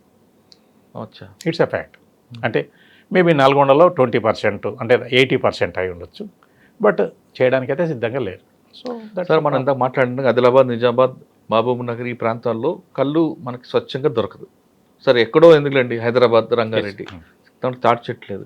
మరి ఇక్కడ కళ్ళు దుకాణంలో కళ్ళు ఎలా తయారవుతుంది, ఎక్కడి నుంచి వస్తుందండి? అదే చెప్తున్నాం మీకు. ఈ ట్రాన్స్పోర్టేషన్ సిస్టమ్ ఒకటి ఉంది కదా, ట్రీస్ అక్కడ అలాట్ చేస్తాం. మనం సొసైటీకి ఫలానా, ఈ హైదరాబాద్లో ఉన్న ఫలానా సొసైటీకి ఫలానా ఏదో కోదాడలో, నల్గొండలో అని చెప్పని అక్కడ నుంచి మనం చెట్లు అలాట్ చేస్తాం. అక్కడ నుంచి ట్రాన్స్పోర్ట్ వస్తుంది. వచ్చిన తర్వాత ఎన్ని లీటర్లకి వీళ్ళు ఇవన్నీ తయారు చేస్తుంటారు ఆర్టిఫిషియల్? ఇంతకుముందు ఏముండేదంటే వాటికి ట్రాన్స్పోర్ట్ పర్మిట్లు అవి పక్కాగా చెక్ చేసేవాళ్ళు ఎంత టాడీ వస్తుంది, ఏమొస్తుంది, అట్లీస్ట్ మనకు కొంత లెక్క దొరికేది. ఇప్పుడు ఏమైందంటే వాళ్ళని ఇట్లా హరాస్మెంట్ చేస్తున్నారు, ట్యాపర్స్ను హరాస్మెంట్ చేస్తున్నారు అనే ఉద్దేశం చేత ట్రాన్స్పోర్ట్ పర్మిట్లు చెక్ చేయొద్దు, ఏమీ చేయొద్దు అనే ఉద్దేశంలో దాన్ని క్రమక్రమంగా తగ్గించేశారు. ఇప్పుడు ఎట్లా ఉంటుందంటే మీకు యూనిఫామ్ సర్వీస్లో మీరు ఒక పని చేయమంటే చేసేదే కష్టం, ఇంకా చేయొద్దని నాకు అవసరం లేదని నేను ఎందుకు చేస్తాను, అది ప్రాబ్లం. సో సార్ ఇప్పుడు ఒక 1000 లీటర్ కళ్ళు తీసుకొచ్చారండి, ఒరిజినల్గా చెట్లలోంచి దించింది, దానికి 10,000 లీటర్గా తయారు చేస్తారు వీళ్ళు. అంటే పర్టికులర్గా మనం ఇంత రేషియో అని చెప్పాలని, డిపెండింగ్ అపాన్ ద క్వాంటిటీ. ఇప్పుడు అక్కడ ఎంత ప్రొడక్షన్ అవుతుంది, ఫర్ ఎగ్జాంపుల్ అక్కడ ప్రొడక్షన్ ఒక 1000 లీటర్లు వద్దనుకున్నాం, రోజు 1000 లీటర్లు వస్తుందా? రాదు. సమ్ టైమ్స్ ఎక్కువ వస్తుంది, సమ్ టైమ్స్ తక్కువ వస్తుంది, ఒక్కో రోజు రాదు. సో ఇక్కడ రేషియో మారుతుంది. సార్ ఒక యావరేజ్గా ఒక 5,000 వచ్చింది అనుకోండి, లేదా 1000 లీటర్లు యావరేజ్ తీసుకుందాం, ఎక్కడికి ఒకటి పలికి, అందులో అది 10,000 లీటర్లు అవ్వాలంటే ఏం చేయాలండి ఒరిజినల్గా? ఫస్ట్ వాటర్ కలుపుతారు డెఫినెట్గా. యాక్ట్ ప్రకారం కూడా ఏంటంటే వాటర్ కలిపినంతసేపు తప్పు లేదు, షుగర్ కలిపినంతసేపు తప్పు లేదు. ఈ రెండు అఫీషియల్లీ అలౌడ్, ఎందుకంటే to add sweetness. Sugar water is allowed, legally allowed. So ఇక్కడ ఏంటంటే ఈ రెండు కాకుండా ఇప్పుడు యూరియా కానీ ఇతరత్ర కానీ, ఇంకా అదేదో పేస్ట్ అంటారు. పేస్ట్ అంటే దీంట్లో రకరకాలుగా యూరియా అనుకోండి, ఇంకోటి అనుకోండి, ఆల్పాజోలం లాంటి, లేకపోతే ఇంకోటి అన్నోన్ ఎనీ దీస్ థింగ్, అవన్నీ కలుపుతారు ఒక పేస్ట్. నిషా కోసం ఫస్ట్ చిక్కదనం కోసం ఫస్ట్, నొరగ కోసం ఒకటి, మూడోది నిషా కోసం. తర్వాత దీంట్లో ఈ ఎనీ టాడీ కానీ, ఈ లిక్కర్ కానీ, డ్రగ్స్ కానీ, వీటన్నిటి కామన్ ఏంటంటే మీకు ఈరోజు మీరు ఒక పర్టికులర్ ఒక నిషాలో ఒక డిగ్రీ, సపోజ్ ఒక 20% ఏదో కలిపారు, ఆ నిషా మీకు కొంతకాలం పోయినాక సరిపోదు. అది మీకు 25 కావాలి, 30 కావాలి, 50 కావాలి, పెంచుకుంటూ, దీన్ని డిపెండెన్సీ సిండ్రోమ్ అంటారు. సో పెంచుకుంటూ పోతారు. అంటే ఏమైంది, దాని అర్థం ఏమి, టాడీ పెరగదుగా, ఈ మత్తు పెరుగుతుంది, ఈ పెరిగి యాడ్ చేసుకుంటూ. సార్ ఇవన్నీ అయిన తర్వాత ఒక స్టేజ్ మీరు అన్నట్లుగా 20, 30, 40కి వచ్చాడు అనుకోండి, సడన్గా కళ్ళు దొరకలేదు, ఇప్పుడు విత్డ్రా సిండ్రోమ్ స్టార్ట్ అవుతాయి. అదొక్కటే స్టార్ట్ అవుతుందా, లేదా ఇంక బాడీలో ఇంకేమైనా వేరేగా కూడా ఎఫెక్ట్స్ వస్తాయంటే? అంటే ఇప్పుడు అల్ఫా జలం అందుకోండి, లేదా యూరియా కలిపాం, కిడ్నీ మీద ఎఫెక్ట్ అవుతుంది, అలా మిగతా సైడ్ ఎఫెక్ట్స్ ఏముంటాయి? ఆల్పాజోలంతో ఈ రోజు వరకు ఎక్సెప్ట్ యాంటీ డిప్రెసెంట్, అది నిద్ర రావడము ఇటువంటివి తప్ప అంత పెద్ద హజార్డస్ ఎఫెక్ట్స్ పెద్దగా లేవు. అట్లని అది హెల్తీ డ్రింక్, అది ఎట్టి పరిస్థితుల్లో చెప్పలేము, హెల్తీ డ్రింక్ కాదు. It's a drug, is a drug, psychotropic substance, అది 100% అది హార్మ్ఫుల్లే. ఓకే. అయితే కాకపోతే క్లోరల్ హైడ్రేట్ ఆ స్థాయిలో హార్మ్ఫుల్ ఎఫెక్ట్స్ లేవు. సో దానివల్ల ఏంటంటే క్రమంగా, పైగా ఏంటంటే మీకు ఇంకోటి కూడా చెప్పాను కదా, క్లోరల్ హైడ్రేట్ అప్పుడు ఎంత 300-400కి ఏదో మ్యాక్సిమం 1000 రూపాయలకు ఏదో కేజీ దొరికేది. 1000 రూపాయలు అంటే చాలా ఎక్కువ. మరి ఇప్పుడు ఇది దాదాపు 60,000-70,000 అయింది. ఒక్కోసారి 1,00,000 రూపాయలు కూడా ఉంటుంది. ఇలా 1,00,000 రూపాయలు తెచ్చి ఎవడు కలుపుతాడు? దాంట్లో ఇంకేదో అమ్మితే 20 రూపాయలు వస్తాయి కదండి, అంత ఎందుకు చేస్తాడు? దాంట్లో అదే అంటే మీకు దాంట్లో ఇది ఏం చేస్తాడు, ఓ 10,000 లీటర్లు కొంత కలుపుతాడు. 10,000 లీటర్లు కొంత కలిపితే ఎంత నిషా వస్తుంది? దానికి ఇక వేరే వేరే రకరకాలుగా అంటే దీనికి ఓ రీసెర్చ్ ప్రాజెక్ట్ లాగా కొత్త ప్రయోగాలు చేస్తూ ఉంటారు. ఈ ప్రయోగాల్లో భాగంగా జరిగిందే ఇది. సార్ మా గవర్నమెంట్ కూడా నీరా ప్రాజెక్ట్ పెట్టింది కదండి, మరి అక్కడ వాళ్ళకి ఎక్కడి నుంచి వస్తుంది? ఇప్పుడు గవర్నమెంట్ నీరా ప్రాజెక్ట్ చాలా మంచి ఉద్దేశంతో పెట్టారు, దాంట్లో అనుమానం లేదు. నీరా ఎప్పుడు కూడా గుర్తుపెట్టుకోండి, చెట్టు మీద నుంచి తీసిన వెంటనే దాన్ని కూలింగ్ చేయాలి. అదే కూలింగ్ స్టేట్లో ఎక్కడికైనా తీసుకొచ్చి చేయొచ్చు. ఇప్పుడు ఇక్కడ ఏమవుతుందంటే కంప్లీట్ కూలింగ్ స్టేలో తీసుకొచ్చినా కూడా మీకు ఇలాంటివి మన పాలలాగా అనుకోండి, ప్యూర్ ఎన్ని రోజులు ఉంటాయి? 1 డే ఉంటుంది, 2 days ఉంటుంది, 48 hours అది బ్రేక్ అయిపోతాయి కదా, అయిపోతుంది. కాబట్టి ఏం చేయాలి, మళ్ళీ దాన్ని ఏదో ప్రిజర్వేటివ్ కలపాలి. The moment you add preservatives its medicinal value is gone. So ఇది ప్రాబ్లం. అచ్చా, అంటే గవర్నమెంట్ దగ్గర కూడా వెంటనే తీసుకుని తాగాలి అంతే 24 hours. అంతే కదా. ఇప్పుడు అంటే డైరీ ప్రోడక్ట్స్ లాగా సార్, అంతే అంత తొందర తీసుకొచ్చి మీరు చేసి అమ్మడం అని అంటే. కానీ డెఫినెట్గా చెప్తున్నా, మీరు నీరా కనుక ప్రజలకు అందించగలిగితే ఇట్స్ ఎ వండర్ఫుల్ థింగ్, దానికి డౌటే లేదు. కానీ can it be done technically పాజిబులా? అట్లా ఇప్పుడు శ్రీలంకలో, కేరళలో కొన్ని చోట్ల ఏం చేస్తున్నారంటే అది 1 వారం రోజులు 10 రోజులు అట్లా రకరకాలుగా దాన్ని నిల్వ చేయడానికి ఇది చేస్తున్నారు. కేరళలో ఒక పర్టికులర్ ఏదో ఒక బ్రాండ్తో కూడా వాళ్ళు కళ్ళు అమ్ముతున్నారు, నీరా అమ్ముతున్నారు. అవునండి, దేశీ ఏదో పెట్టారు, ఏదో నీరా, నాకు నేమ్ గుర్తులేదు, అమ్ముతున్నారు. So it is successful. అటువంటి వండర్ఫుల్ ఎక్స్పెరిమెంట్ పెట్టారండి కేరళలో, కరెక్టే. అటువంటివి బాగా చేస్తే. అయితే ఈ మొత్తం ఆస్పెక్ట్లో మరి అందరూ ఎట్లా అంటే కాదు, నిజానికి ఎంతోమంది జెన్యున్ ఫార్మర్, జెన్యున్ ట్యాపర్స్ లక్షలు ఉన్నారు, దాని మీదే జీవనం ఉన్న వాళ్ళు ఉన్నారు. మరి వాళ్ళందరినీ మనం కాదనలేము కదా డెఫినెట్గా. ఎందుకంటే ఒకటే దీంట్లో ఇప్పుడు మనం ఈ ట్యాపింగ్ టెస్ట్ కానీ వాట్సాప్ కానీ ఈ రెగ్యులేషన్స్ అన్ని టైట్ చేసుకుంటూ వచ్చినప్పుడు జెన్యున్ ట్యాపర్స్కు అది అందుతుంది. ఓకే, ఇప్పుడు పర్టికులర్గా మనం కూకట్పల్లి కేసు కానీ చూసుకుంటే ఇంతమంది చనిపోవడానికి కారణం ఏమనుకుంటారా? అల్ఫాజలం వల్ల అంటారా, లేదా వాళ్ళు ఆల్రెడీ వేరే డిసీజ్ నుండి తాగడం వల్ల జరిగిపోయింది అనుకుంటారా, లేదా కొంతకాలం నిల్వ ఉంచడం బ్యాక్టీరియా ఫామ్ అవుతుంది, ఆ బ్యాక్టీరియా ఎఫెక్ట్ మీద చనిపోయారు? నాకు తెలిసి అటువంటి ఏం కావు. అది నా అబ్జర్వేషన్ అయితే అది క్లోరలైడేట్ కాదు, డైజెపామ్ కాదు, ఆల్ప్రాజోలం కాదు. అది ఇట్ ఈస్ సంథింగ్ న్యూ డెఫినెట్గా. లేకపోతే కిడ్నీస్ మీద ఎఫెక్ట్ అంత తొందరగా 1-2 daysలో అది కాదు. లాంగ్ టర్మ్లో ఎఫెక్ట్స్ ఉంటాయి. ఇప్పుడు మీకు యాంటీ డిప్రెసెంట్స్ వాడారనుకోండి, యాంటీ డిప్రెసెంట్ కంటిన్యూగా వాడినప్పుడు మీకు దాని ఎఫెక్ట్ ఉండనే ఉంటుంది, డెఫినెట్గా ఉండదనే సమస్య ఏం లేదు. సో ఇప్పుడు మనకు ఆల్ప్రాక్స్ అని దొరుకుతుంది మెడికల్ హాల్లో ట్యాబ్లెట్, అవును, డైజీన్ అని దొరుకుతుంది. Alprax is nothing but alprazolam, Digene is nothing but diazepam. మీకు నిద్ర కోసం ఇస్తారు, నాకు నిద్ర రావట్లేదంటే యాంటీ డిప్రెసెంట్ ఇస్తారు, నాకు బాగా టెన్షన్ ఉంది నాకు నిద్ర రావట్లేదంటే ఈ రెండిట్లో ఏదో ఒకటి ఇస్తారు. సో మెడిసినల్ వాల్యూస్, మెడిసినల్ దాని వరకు పర్వాలేదు, బట్ ఇది ప్రాబ్లం. అయితే వీటి వల్ల అంత తీవ్రమైన సైడ్ ఎఫెక్ట్స్ ఉంటాయి, 2 daysలో కిడ్నీ పాడవుతుందని ఐ డోంట్ థింక్ సో. అంటే ఇంకో కొత్త ఎక్స్పెరిమెంట్ చేశారంటారా? చేసి ఉండొచ్చు. ఇంకోటి ఇప్పుడు యూరియా ఇవి కలుపుతున్న ప్రాబ్లం అవుతున్నాయి. యూరియా మొదటి నుంచి కలుపుతున్నారు, జనాలు కూడా అలవాటు అయిపోయింది. సో ఇదేదో కొత్త పదార్థం అని చెప్పని నేను అనుకుంటాను. దట్ ఈస్ ఇంకోటి నేను కాషియస్గా చెప్తున్నాను, this is only my preliminary assessment. So డెఫినెట్గా ల్యాబ్కి వెళ్ళాల్సిందే. ఇప్పుడు హైదరాబాద్ ల్యాబు వెల్ ఎక్విప్డ్, ఇప్పుడు హైదరాబాద్ ల్యాబ్కే తెస్తారు నాకు తెలిసి. తీసుకొచ్చిన తర్వాత హైదరాబాద్ ల్యాబ్ ఏంటంటే ఆల్ప్రాజోలంతో పాటుగా ఇంకొక 50-60 రకాల సైకోట్రాపిక్ సబ్స్టెన్సెస్ను ఇంకా వాటిని అసెస్ చేయగల కెపాసిటీ ఉంది ఆ lab, Narayanguda lab. Okay okay. కాబట్టి వాళ్ళు డెఫినెట్గా దాన్ని అసెస్ చేసి అది ఏదో చెప్పగలుగుతారని చెప్పి నేను అనుకుంటున్నాను. కానీ ప్రిలిమినరీగా ఏమవుతుందంటే ఇవన్నీ ఏది జరిగినా కూడా మీకు సెక్షన్ 37A ప్రకారము, 37A ప్రకారం ఎనీ లైసెన్స్ ఉన్న వ్యక్తి అడల్ట్రేషన్ చేశాడు అనుకోండి, దాంట్లో క్లియర్గా ఉంది ఎనీ సబ్స్టాన్స్, ఇది అదని చెప్పలేదు, ఎనీ సబ్స్టాన్స్ దాని రుచి కోసంగా ఇది చేసుకోవడం, ముఖ్యంగా ఇంటాక్సికెంట్ పెంచడానికి కానీ ఇవి పెంచడానికి కానీ ఇంటాక్సికేషన్ పెంచడానికి కానీ వాడితే కనుక అది మిస్కాండక్ట్ అవుతుంది, దాని మీద యాక్షన్ తీసుకోవచ్చు అని ఉంది. That is enough. ఇప్పుడు దీంట్లో అది మనం ఆల్ప్రాజోలమా ఇది ఇంత ఆలోచించాల్సిన పని లేదు. You have done something, it is not toddy, it is not water, it is not sugar. So action తీసుకోవచ్చు. అచ్చా సార్, Public యాక్షన్ interest లో తీసుకునే ముందు దీనికి ఒక ఎన్ఫోర్స్మెంట్ ఉంది మీ డిపార్ట్మెంట్లో. వాళ్ళు రెగ్యులర్గా ఇది తనిఖీలు చేసి ఇష్యూ ఇంతవరకు వచ్చేది కాదు కదా? నాకు తెలిసి హైదరాబాద్లో ఎన్ఫోర్స్మెంట్ కూడా మోరార్లెస్ బాగానే ఉంది. కానీ ఇక్కడ ఏంటంటే నౌ దట్ ఐఎమ్ రిటైర్డ్, మీకు ఫ్రీగా చెప్పాలి ఏంటంటే టాడీ షాప్స్ ఇన్స్పెక్షన్ చేసినప్పుడల్లా ప్రాబ్లమ్స్ ఎక్కడ వస్తాయంటే, మీరు షాపులు బాగా ఎక్కువ ఇన్స్పెక్షన్ చేస్తున్నారు, హరాస్మెంట్ చేస్తున్నారు, ఇట్లా రకరకాలుగా ఇష్యూస్ వస్తాయి. తర్వాత పొలిటికల్ అయిపోతుంది ఇష్యూ. సో దీనివల్ల డిపార్ట్మెంట్ సెన్సిటైజ్ అయిపోతుంది. రెండోది ఏంటంటే పైన కూడా ఏదో మరి ఇదంతా కాంప్లికేషన్స్ వస్తున్నాయి, ఏదో కొంచెం చూడండి మరి ఏంటో అదే ప్రాబ్లం అంటారు. అంటే ఒక సంకేతం, అది చెప్పినా చెప్పకపోయినా డిపార్ట్మెంట్కి ఏం సంకేతం అందుతుందంటే మీరు గో స్లో అని అందుతుంది.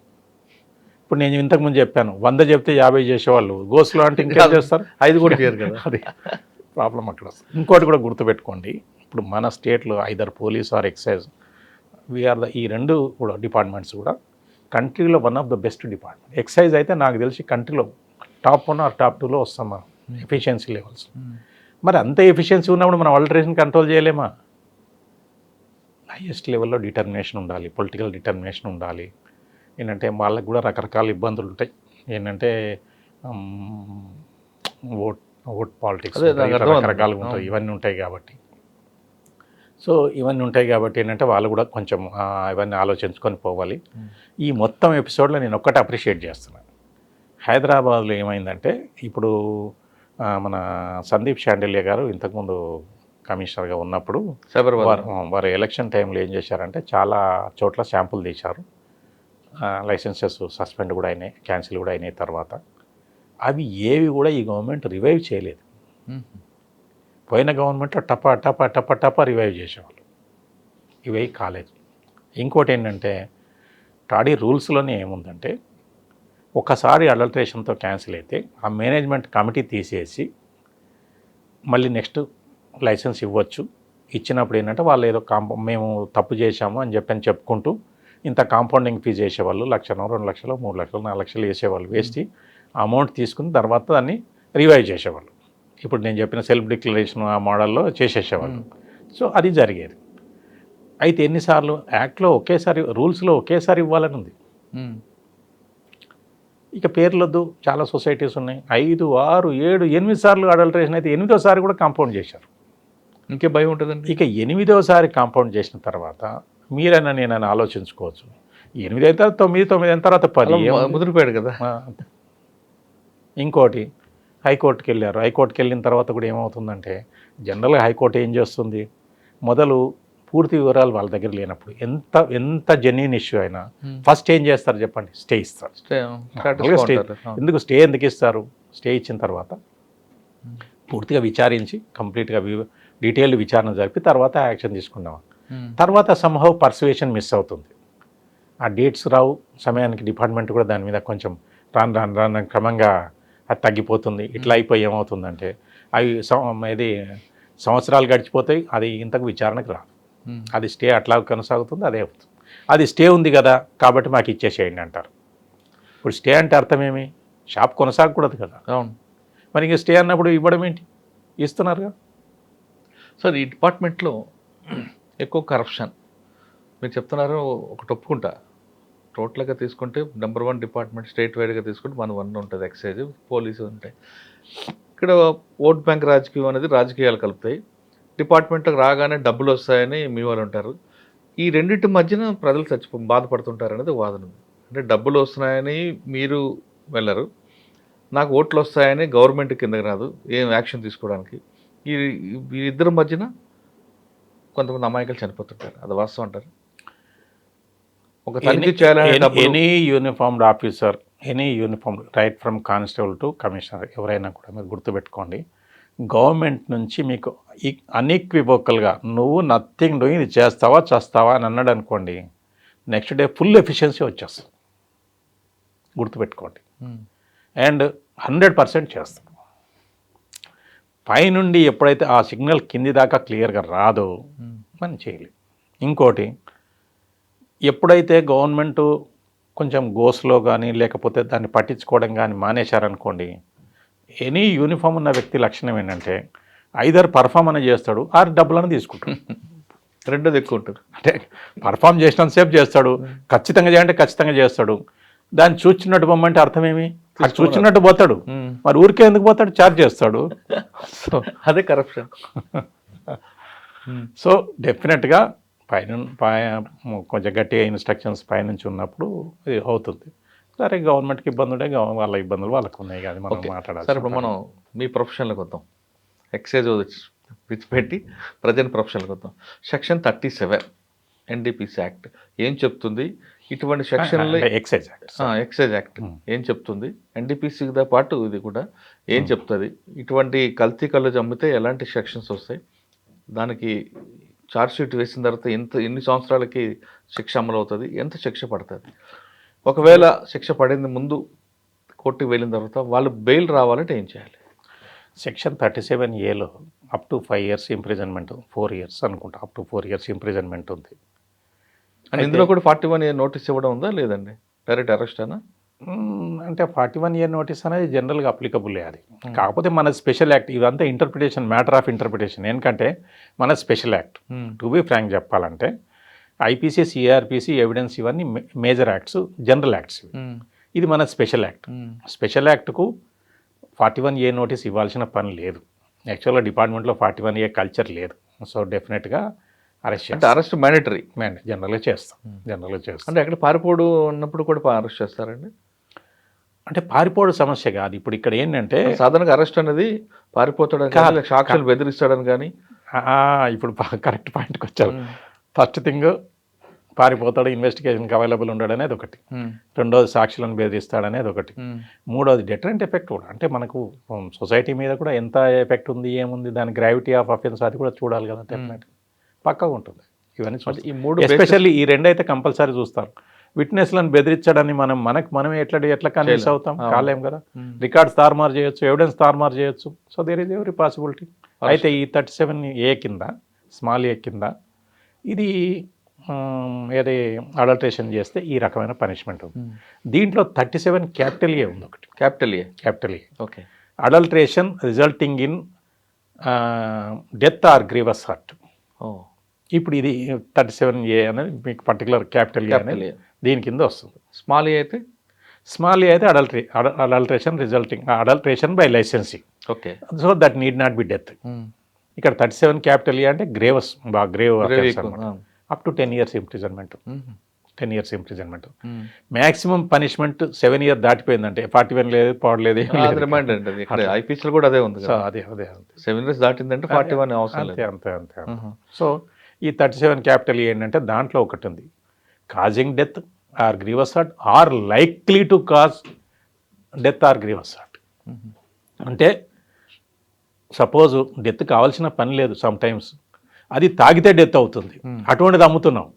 So even in such a case, అంటే మన చట్టాన్ని ఇంటర్ప్రిట్ చేయడము, మనం డిటర్మినేషన్ ఉందనుకోండి టఫెస్ట్ డెఫినేషన్ ఇస్తాం, లేదు అంటే మరి స్లైటెస్ట్ డెఫినేషన్ ఇస్తాం. టఫెస్ట్ డెఫినేషన్ దాంట్లో ఏముంది, కేవలము డెత్ ఆర్ గ్రీవస్ హర్ట్ జరిగితేనే కాదు, డెత్ ఆర్ గ్రీవస్ హర్ట్ జరిగే అవకాశం ఉంది. సో అటువంటిప్పుడు కూడా చేయొచ్చు 37 క్యాపిటల్ ఏ. సార్ వాటితో పాటు ఇప్పుడు A1, A2, A2, A3, 4 ఇస్తారు. ఇప్పుడు కళ్ళు కాంపౌండ్లో ఒక ఇష్యూ జరిగింది. దానిలో A1 దగ్గర నుంచి A6, A10 వరకు అనుకోండి ఎగ్జాంపుల్. అంటే లైసెన్స్ హోల్డర్ దగ్గర నుండి పనిచేసేవాడి వరకు మీరు దాన్ని స్టాగ్నేషన్ చేసుకుని వస్తారు కదా. అందరికి ఒకటే సెక్షన్ ఉంటుందా, సెక్షన్లు మారుతుంటాయండి? సెక్షన్ మారదు. అంటే ఇప్పుడు క్రిమినల్ మన ఇప్పుడు మామూలుగా ఈ ఐపీసీ వీటిలో అనుకోండి, దీంట్లో ఎట్లా ఉంటుందంటే ఒక మర్డర్ చేసిన వ్యక్తిలో దాంట్లో మర్డర్ జరిగితే దాంట్లో రకరకాల రోల్స్ నిర్వహిస్తాడు. ఒక ఆయన కత్తి తీసుకొచ్చి ఇస్తాడు, ఒక ఆయన డబ్బులు ఇస్తాడు చంపమని, ఎయిడింగ్, అసిస్టింగ్ ఆర్ అబెటింగ్, అదొక సబ్జెక్ట్. సో ఇక్కడ డైరెక్ట్గా నేరం చేసిన వ్యక్తి ఒకరు ఉంటారు. ఇక్కడ కూడా ఏంటంటే ఇక్కడ మన దగ్గర అంత వైవిధ్యం ఏం లేదు. సో ఇక్కడ ఏంటంటే జనరల్గా మనం చేసేది స్పాట్లో ఎవరున్నారో వాళ్ళని ఏమని పెడతాం, నార్మల్ స్పాట్లో. ఎందుకంటే any law enforcing agency principle ఏంటంటే మనము ఇన్వెస్టిగేషన్ అంటే ఫ్రమ్ నోన్ టు అన్నోన్, తెలిసిన విషయం నుంచి తెలియని విషయానికి పోతాం మనం. తెలిసిన విషయం ఎక్కడుంది, ఫస్ట్ పట్టుకున్న అతను ఫస్ట్ అక్యూజ్డ్, వాళ్ళు ఏం చెప్పాడు అన్న దాన్ని బట్టి మనం ఇదవుతాం. సో నార్మల్గా ఫస్ట్ దొరికిన అతను స్పాట్లో ఉన్న అతను A1 అవుతాడు, తర్వాత క్రమక్రమంగా లేదా ఫస్ట్ అతనే క్లియర్గా చెప్పాడు ఫలానా అతను చేశాడని చెప్పని అక్కడ స్కోప్ ఉంటుంది. ఏంటంటే ఇప్పుడు సపోజ్ మనము అది ఫలానా అతను చేశాడు అని చెప్పని చేస్తే ఇది అవుతాం. అయితే దీంట్లో నార్మల్గా ఏమవుతుందంటే క్రిమినల్ కేసులలో వైకేరియస్ లయబిలిటీ ఉండదు అని జనరల్ ప్రిన్సిపల్. అంటే సపోజ్ ఒక నౌకరో ఎవరో లేక అక్కడ ఉన్నతను నేరం చేశాడు అనుకోండి, పై అతను నేరం చేసినట్టు కాదు అని జనరల్ ప్రిన్సిపల్.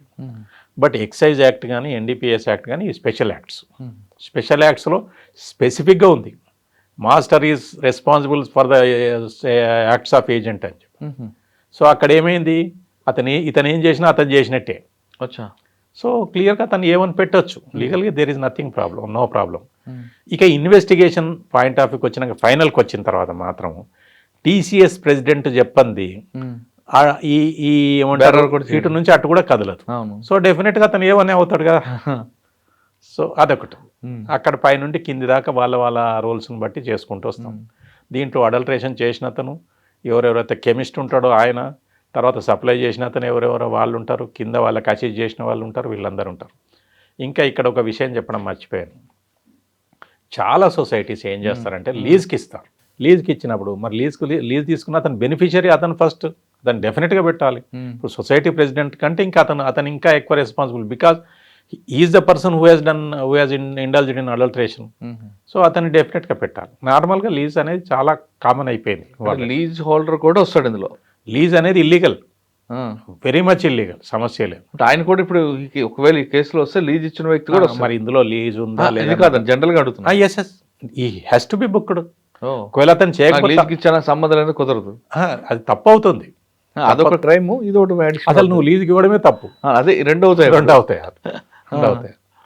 నార్మల్గా లీజ్కి ఇచ్చిన వాళ్ళను కొంచెం ప్రెషర్ ఉంటుంది, ఒక్కోసారి పెట్టనివ్వరు, చేయరు, ఇవన్నీ రకరకాలుగా ఉంటాయి.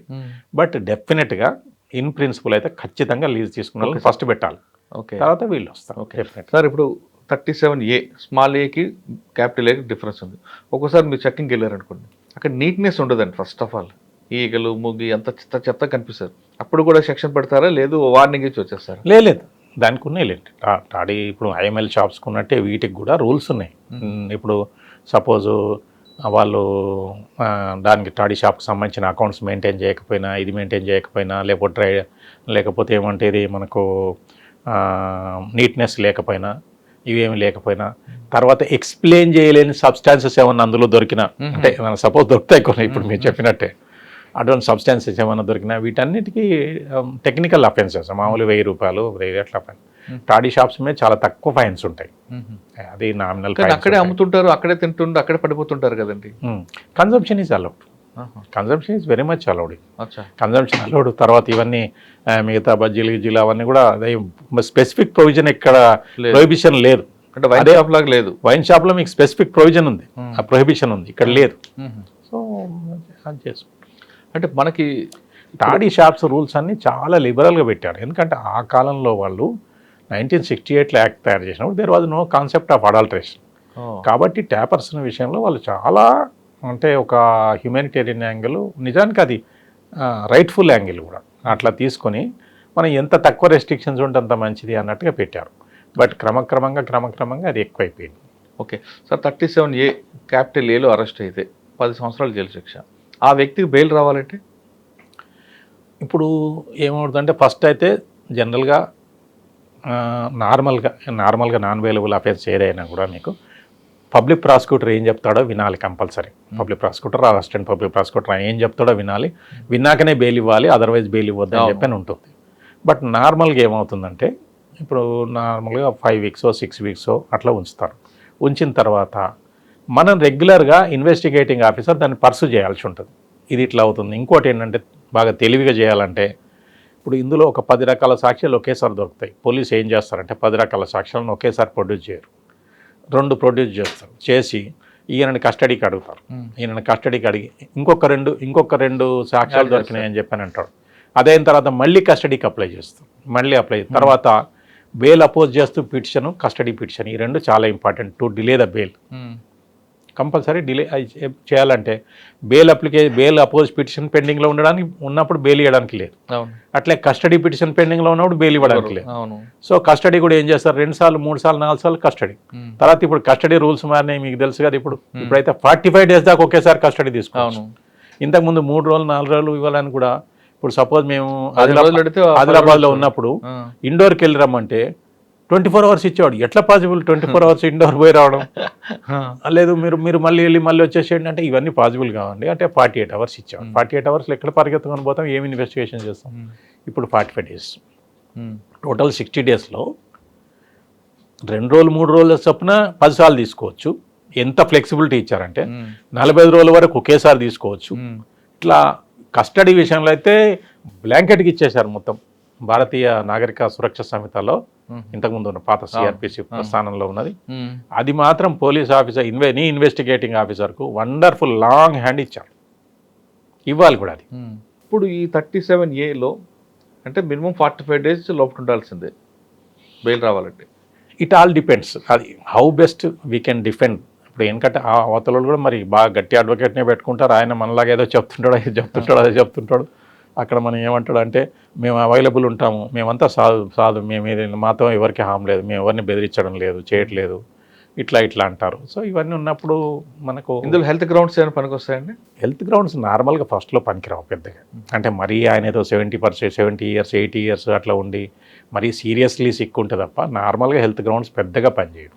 ఓకే సార్, ఇందులో ఒకవేళ ప్రూవ్ అయిన తర్వాత 10 సంవత్సరాలు జైలు శిక్ష. ఇక చనిపోయిన వ్యక్తికి ఏమి ఇస్తారు నష్టపరిహారం? కరెక్ట్ పాయింట్కి వచ్చారు మీరు. ఏమైందంటే టాడీ అల్టరేషన్ కంట్రోల్ చేయాలంటే ఒక్క ప్రధానమైన స్టెప్ తీసుకుంటే సరిపోతుంది. ఎవరైతే టాడీ అడల్ట్రేషన్ ద్వారా ఎవరి కారణంగా అయితే అతను చనిపోయాడో ఆ విక్టిమ్ కాంపెన్సేషన్ వేసుకునే ప్రొవిజన్ ఎక్సైజ్ యాక్ట్లో పెట్టమనండి. అది లేదా ఇప్పుడు? లేదు. అయ్యో, అది పెట్టమనండి. ఎగబడిపోతారు. ఒక్కొక్కడు 20 లక్షలు 30 లక్షలు మీ కాంపెన్సేషన్ క్లెయిమ్ చేస్తే ఇప్పుడు దెబ్బకు పారిపోతారు. కరెక్టే కదా. వాడు సరైన చేస్తాడు, మూసుకొని వెళ్ళిపోతాడు. అంతే. ఇప్పుడు ఏముంది అరెస్ట్. ఇంకోటి ఏమవుతుంది, ఇస్తే గవర్నమెంటే కాంపెన్సేషన్ ఇస్తుంది. జనరల్గా గవర్నమెంట్ ఏంటంటే లిక్కర్ విషయంలో, టాడీ అడల్ట్రేషన్ విషయంలో, డ్రగ్స్ విషయంలో నార్మల్గా in principle government compensation pay చేయదు. తక్కువ ఉంటుందండి. కొన్ని ప్రత్యేకమైన పరిస్థితుల్లో ఏదైనా అమ్మాయిల వరం లాంటి కేసులు ఏదో కొన్ని కేసులు ఇచ్చినట్టున్నారు, బట్ జనరల్గా అయితే ఇవ్వరు. సో గవర్నమెంట్ కాంపెన్సేషన్ ఇవ్వరు, వీళ్ళు ఇవ్వరు. అంటే నువ్వు తాగినోడు నీ కర్మ అని అంటే ఎట్లాగా? సో మీరు కాంపెన్సేషన్ క్లాజ్ పెట్టండి, డెఫినెట్గా మీకు అసలు దాదాపుగా నాకు తెలిసి 2/3 వరకు కంట్రోల్ అయిపోయింది. చేసిన వాడు కూడా పర్ఫెక్ట్గా. ఇప్పుడు నార్మల్గా ఏం చేస్తారంటే ఇట్లా కాకుండా ఇక అమాయకత్వంతో పద్ధతిలో నేను శవాన్ని తీసుకొస్తాను, టాడీ షాప్ ముందు పెడతాను, మాట్లాడతాను, గొడవ చేసుకుంటే ఏదో చేసుకుంటారు, వయా మీడియా ఏదో చేసుకుని వెళ్ళిపోతారు. సో ఎప్పుడైతే డబ్బులు తీసుకున్నాడో మన భారతీయులకు జనరల్గా మనకు అలవాటు ఏంటంటే డబ్బులు తీసుకోగానే సాఫ్ట్ అయిపోతాం. అయిపోయి ఎవిడెన్స్లో కూడా అటు ఇటుగా చూస్తాం, ఏదో మరి దానివల్ల దాగాడా, దేనివల్ల అదేడా, దేనివల్ల ఇదేడా చెప్పలేమని చెప్పని ఏదో చెప్పేస్తారు, అటు ఇటుగా వెళ్ళిపోతాం. ఇప్పుడు ఆ కాంపెన్సేషన్ ఏంటంటే మా వాడు చనిపోయినందుకు నేను డబ్బులు తీసుకుంటున్నా తప్ప వాళ్ళని ప్రొటెక్ట్ చేయడానికి కాదు అనే అవేర్నెస్ అతనికి ఉండాలి కదా. అవును, ఉండదు. ఏముంది సార్, చనిపోగానే మీరు అన్నట్లుగా తీసుకొచ్చి ధర్నా చేస్తారు, ఆయనకు 50,000 లక్ష రూపాయలు ఇస్తారు, ఒక కాగితం రాయించుకుంటారు. అంటే ఈ కాగితాలు ఏం పని చేస్తాయిలేండి, కాగితం పని చేయగా ఊరికనే ఇచ్చాను రాయించుకుంటాడు, అయిపోయింది. ఊరు పెద్ద మనుషులు కూర్చుంటారు, వీడికి డబ్బులు ఇచ్చి అందులో వాడు కూడా కొంత తింటాడు. అంటే ఇప్పుడు ఇందులో నష్టపరిహారం ఇవ్వాలని క్లాజ్ కని పెడితే పర్ఫెక్ట్గా అవుతుంది, చాలా వరకు పర్ఫెక్ట్ సాల్వ్ అయిపోతుంది. అమ్మేవాడు కూడా జాగ్రత్త గొల్ల దగ్గర పెట్టుకుంటాడు. ఖచ్చితంగా. అసలు మీకు ఒక 3-4 కేసులు పెద్ద పెద్ద సూట్లు పడ్డాయనుకోండి, దీంట్లో కాంపెన్సేషన్ దీని మీద పడ్డాయనుకోండి, లేదా కాంపెన్సేషన్ మినిమం అమౌంట్ కూడా ఫిక్స్ చేశారనుకోండి, దాంట్లోనే ఏదైనా పెద్ద అమౌంట్ ఫిక్స్ చేశారనుకోండి, అసలు అల్టరేషన్ దెబ్బకు 90% ఆగిపోదు. అంటే అది చాలా తక్కువ అమౌంట్, దానికి అంత భారీ ఎత్తున నష్టపరిహారం అనుకోవచ్చు కదా. కళ్ళు సీసా అమ్మితే 20 రూపాయలు. మీకు అట్లా కాదు కదా మీరు. అంటే we should never ever compare the cost of toddy sold, అది కాదు అక్కడ. ఇతను లైఫ్ పోయింది, లైఫ్కు అక్కడ మనం తీసుకోవాలి తప్ప మనం దానివల్ల నాకు 10 రూపాయలే వచ్చినాయి, 20 రూపాయలే వచ్చినాయి కాబట్టి 20 రూపాయలు వచ్చింది కాబట్టి నేను 10 లక్షలు ఎందుకు ఇస్తా అంటే అక్కడ లైఫ్ కదా. మీకు మోటార్ వెహికల్ యాక్సిడెంట్స్ దీంట్లో ఉంది. ఒక మనిషికి ఎట్లా ఇస్తారు చెప్పండి? అతని ఏజ్ చూస్తారు, అతని ఎర్నింగ్ కెపాసిటీ చూస్తారు, చూసి ఏదో కనీసం ఏంటంటే ఒక 3 సంవత్సరాల యావరేజ్ తీసుకుంటారు. అక్కడి నుంచి ఆయన 60 years దాకా కనీసం క్యాల్కులేట్ చేసి ఇయర్ ఎంత సంపాదిస్తున్నా అంత లెక్కలేసి ఇస్తారు. అవును. అలానే చనిపోయిన ప్రతి వ్యక్తి ₹1,00,00,000 ఇవ్వాలండి. చెప్తున్నా అట్లానే కాదు, ఒక మినిమం ఇంత కాంపెన్సేషన్ అని చెప్పి పెట్టారనుకోండి, డెఫినెట్గా అది చాలా ఇంపాక్ట్ వస్తుంది. సార్ ఇటువంటి సంఘటనలు ఇకపై రిపీట్ కాకుండా ఉండాలంటే మీరు ఏం చెప్తారు గవర్నమెంట్కి? ఫస్ట్ థింగ్ అంటే ఏంటంటే మనకున్న యూనిట్ని ఒక్కొక్క యూనిట్ని కంట్రోల్ చేయమంటారా, క్లోజ్ చేయమంటారా? లేదు మీరు అన్నట్లుగా నష్టపరిహారం సెక్షన్ యాడ్ చేస్తే ఆటోమేటిక్ ఫస్ట్ థింగ్ ఒకటి టాడీ ట్యాపింగ్, మళ్ళీ నంబరింగ్ పెట్టడం బెటర్ అండి. ట్రీస్ నంబరింగ్ పెట్టడం అనేది కంపల్సరీ, ట్రీస్ ఎన్యూమరేషన్ కంపల్సరీ పెట్టాలి ఫస్ట్. అది రెండోది ఏంటంటే కొంచెం ఈ ట్రాన్స్పోర్టేషన్ అవి కూడా రెగ్యులర్గా చెక్ చేయడం చేయాలి. మూడోది ట్యాపింగ్ టెస్ట్ కంపల్సరీ చేయాలి. సో ఎవరన్నా ఒక సొసైటీలో కొంతమంది మెంబర్స్ కంప్లైంట్ ఇచ్చారనుకోండి, ఏమని ఈవెన్ 1 మెంబరే ఇచ్చాడనుకోండి, ఇప్పుడు నువ్వు జెన్యూన్ ట్యాపరే కదా, అతను కంప్లైంట్ ఇచ్చాడు, ఓకే ఫ్రివలస్ కంప్లైంటే, చెక్ చేయడంలో నష్టమే ఉంది, నువ్వు ఎట్లాగో ట్యాప్ చేస్తున్నావు కదా, నష్టమేముంది? సో అది ప్రాబ్లం. ఓకే, ఈ 3 చేసి చాలంటారా? ఈ 3 చేసి కాంపెన్సేషన్ పెట్టేస్తే చాలు. ఓకే, అలా కాకుండా ఇప్పుడు కొన్ని యూనిట్స్ ఉన్నాయండి, నారాయణపేట కానీ మహబూబ్నగర్ యూనిట్లో ఒక్కొక్క యూనిట్ని క్లోజ్ చేస్తారనుకుంటా. క్లోజ్ చేసినప్పుడు మీ విత్డ్రా సిండ్రమ్ స్టార్ట్ అవుతాయి, ఇది పెద్ద ఇష్యూ అవుతుంది. అక్కడున్న యూనిట్లో ఆఫీసర్లందరినీ అంటే అంబులెన్స్ నర్సు అంతా పెట్టి ఒక యూనిట్ క్లోజ్ చేసినప్పుడు అక్కడ జరిగిన నష్టం జరుగుతుంది అందరికీ వాళ్ళకి ఒక ప్యాకప్ చేస్తాయి, ఒక పైలట్ ప్రాజెక్ట్గా పెట్టి ఒక్కొక్క యూనిట్ క్లోజ్ చేసుకెళ్ళి ఎలా ఉంటుంది? అంటే ఇప్పుడు కాంపెన్సేషన్ అనే ప్రొవిజన్ యాక్ట్లో పెట్టాలంటే మాత్రం అది పైలట్ ప్రాజెక్ట్ కింద కాదు, అది కంపల్సరీ మీరు అది యాక్ట్లో పెట్టాల్సిందే తప్ప దానికి పైలట్ ప్రాజెక్ట్ చేయలేము. నేను అంటుంది ఇది యూనిట్నే క్లోజ్ చేసుకుంటే, ఇప్పుడు కళ్ళు దుకాణాలు లేవు, కళ్ళు చెట్లు లేవు, ఎందుకు అక్కడికి యూనిట్ ఎందుకండి? అది చాలా ఈ ప్రాబ్లం వల్ల ఇదే నేను చెప్పాను కదా, మళ్ళీ అగైన్ లైవ్లీహుడ్ అని ఇవన్నీ క్లెయిమ్స్ వస్తాయి. ఇవన్నీ క్లెయిమ్స్ లైవ్లీహుడ్ ఎందుకు సార్, వారు వేరే ఆల్టర్నేటివ్ ఇవ్వాలి. అది ఇప్పుడు మనకు అది చెప్పేది అది. ఇప్పుడు లైవ్లీహుడ్ వాళ్ళకి ఆల్టర్నేటివ్ లైవ్లీహుడ్ ప్రొవైడ్ చేయగలిగితే, ప్రొవైడెడ్ ట్యాపర్స్ కానీ వాళ్ళకైతే ఏం లైవ్లీహుడ్ ఇవ్వాల్సిన పని లేదు. నిజంగా చెప్పాలి, ఆ 15% ట్యాపర్స్ తప్ప, నాన్ ట్యాపర్స్, ఇన్సిడెంటల్ ట్యాపర్స్ తప్ప మిగతా వాళ్ళిద్దరికి లైవ్లీహుడ్ ఇవ్వాల్సిన పని లేదు, వాళ్ళ వరకు ఇచ్చి చేసుకోవచ్చు. ఇవన్నీ ఇప్పుడు మేము మాట్లాడుతున్నాం అనుకోండి, కాంట్రవర్షియల్ కూర్చుంటాయి. సో ఇంతవరకే అదే తక్కువ పేదవాడికి అయితే తక్కువ రేటు, మనకి లిక్కర్ అలవాటు చేయడానికి ఇదో కొత్త ప్రాజెక్ట్ అని గవర్నమెంట్ మీద కూడా వెళ్తుంది. కానీ ఒక్కటి మాత్రం నిజం, genuine rights of tappers and genuine interest of tappers must be protected. ఎందుకంటే ఇప్పుడు నేను నా చిన్నతనంలో, నేను 8th క్లాస్ 9th క్లాస్లో ఉన్నప్పుడు ఆంధ్రకల్ప వృక్షం అని చెప్పాను అనేవాళ్ళు తాటి చెట్టు గురించి. ఇప్పటికి కూడా తాటి చెట్టు వాటి వల్ల అన్ని ప్రయోజనాలు ఉన్నాయి. ఈ అడల్ట్రేషన్ వల్ల అది మంచిది కాదు, ఇది మంచిది కాదు. యాక్చువల్గా that tree is wonderfully suited for drought areas. తాడి తప్పు కాదు, తాడి అడల్ట్రేషన్ మాత్రమే తప్పు. ఒక చెట్టు నుంచి ఎన్ని లీటర్లు వస్తాయండి? రోజుకి వస్తాయా, వారానికి ఒకసారి వస్తుంది? లేదు, అది సీజన్ ఉంటుందిలేండి, ఆ సీజన్లో వస్తుంది మామూలుగా. ఇప్పుడు జూన్లో అట్లా రోజు రాదా?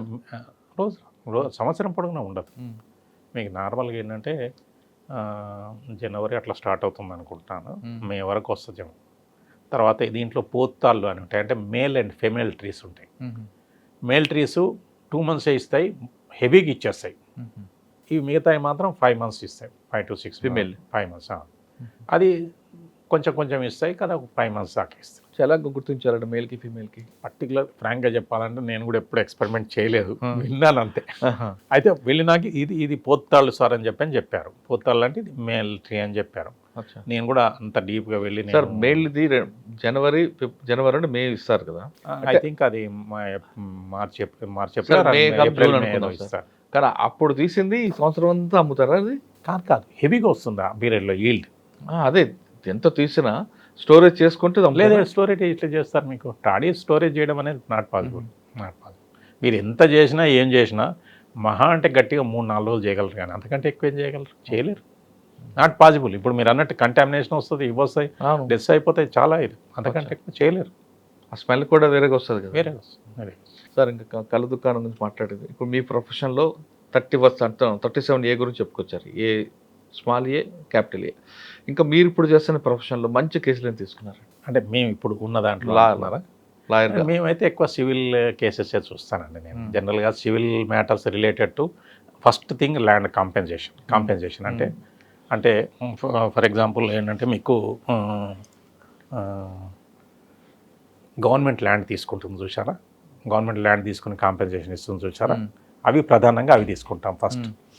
అవి ఆ కేసెస్ చూస్తాం. అవి కాకుండా జనరల్ సివిల్ లాస్ అంటే స్పెసిఫిక్ పర్ఫార్మెన్సు, పార్టిషన్ సూట్సు, తర్వాత ఈ మన ఎవరన్నా ఆక్యుపై చేస్తే వాళ్ళను వెకేట్ చేయించడం, declaration of title and recovery of position, ఇవి జనరల్గా చూస్తున్నాం. నేను చూడని కేసులు, చూడొద్దు అనుకున్న కేసులు ఏవేమంటే డైవర్స్ కేసులు, విచ్ ఐ నెవర్ టచ్. నాకు ఇష్టం ఉండదు. ఎవరన్నా వస్తే కౌన్సిలింగ్ చేస్తాము వీలైనంత వరకు తీసుకోరు, సర్దుబాటు చేయడానికి చూస్తాం. కానీ డైవర్స్ కానీ any petition leading to divorce, కొంతమంది డైవర్స్ కోసం బ్లాక్మెయిల్ చేయడం కోసం పిటిషన్లు వేస్తుంటారు, ఇది డౌరీ హరాస్మెంట్, అవి నేను తీసుకో. అండ్ డ్రగ్స్ కేసులు అయితే ఎట్టి పరిస్థితిలో తీసుకోవద్దని చెప్పి నేను నిర్ణయించుకున్నాను. ఎందుకంటే ఇన్నేళ్లలో నేను ఏదైతే చేశానో ఇప్పుడు దానికి వ్యతిరేకంగా నాకు డిపార్ట్మెంట్లో ఉన్న లివరేజ్, నాకు ఇన్ని నేర్చుకోవడానికి నేను ఈవెన్ నార్కోటిక్ కంట్రోల్ బ్యూరో అటువంటి వాటికి కూడా ట్రైనింగ్ వెళ్ళాను. ఈ స్కిల్స్ తీసుకెళ్ళి వాడిని ప్రొటెక్ట్ చేయడానికి నేను ఇది చేయడం అనేది కరెక్ట్ కాదు. ఈ రెండు చేయను. అంటే ఎక్సైజ్లో ఎవరైనా చనిపోయినా, కళ్ళు తాగి చనిపోయినా, లిక్కర్ చనిపోయిన కేసు మీరు తీసుకోరు? నేను తీసుకో. తర్వాత అంటే ఆన్ బిహాఫ్ ఆఫ్ అక్యూజ్, ఆ డిపార్ట్మెంట్ మీకు రెస్పెక్ట్ కదా, ఆన్ బిహాఫ్ ఆఫ్ అక్యూజ్. మూడోది ఏంటంటే చైల్డ్ సెక్స్ అఫెన్సెస్ నేను జనరల్గా తీసుకున్నాను. అయినా క్రిమినల్ కేసెస్ పెద్దగా రావట్లేదు, వచ్చినా ఈ 3 తీసుకో.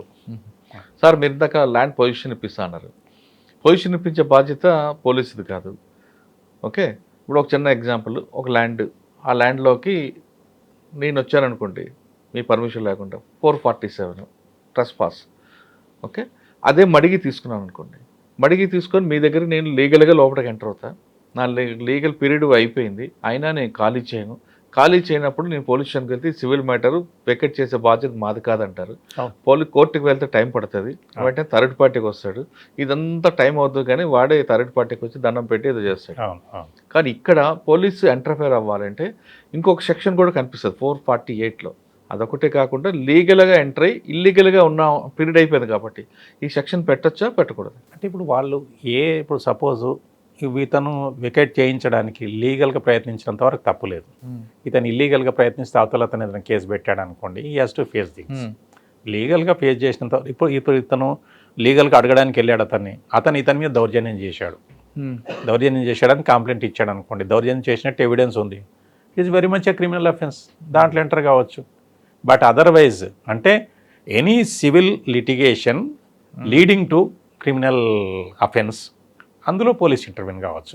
బట్ నార్మల్గా జరిగేది ఏమవుతుందంటే వాళ్ళకి most of the time interest ఏమన్నా ఉంటే క్రిమినల్ అఫెన్స్ ఎక్కువ లీడ్ అయ్యేటట్టు అని చెప్పని పెడతారు, లేకుంటే కామ్గా అయిపోతారు. పై ఆఫీసర్ నుంచి ఇన్స్ట్రక్షన్స్ అయితే నాట్ టు ఇంటర్వ్యూన్ అని చెప్పని క్లియర్గా ఉన్నాయి. ఇంకోటి ఏంటంటే ఒకప్పటి మీద హైదరాబాద్లో టు బి ఫ్రాంక్ చెప్పాలంటే కొంచెం వీటిలో ఇంటర్వ్యూన్ కావడం అది కావడం బాగానే తగ్గింది. సార్ వీలునామా, నా ఆస్తిని నా కూతురుకో కొడుకు ఇవ్వాలనుకుంటే వీలునామా ఎలా రాయాలి? వీలునామా రిజిస్ట్రేషన్ చేసుకుంటే చెల్లుతుందా, రిజిస్ట్రేషన్ కాకపోతే చెల్లుతుందా? వీలునామా ఖచ్చితంగా రిజిస్ట్రేషన్ చేసుకోవాలి.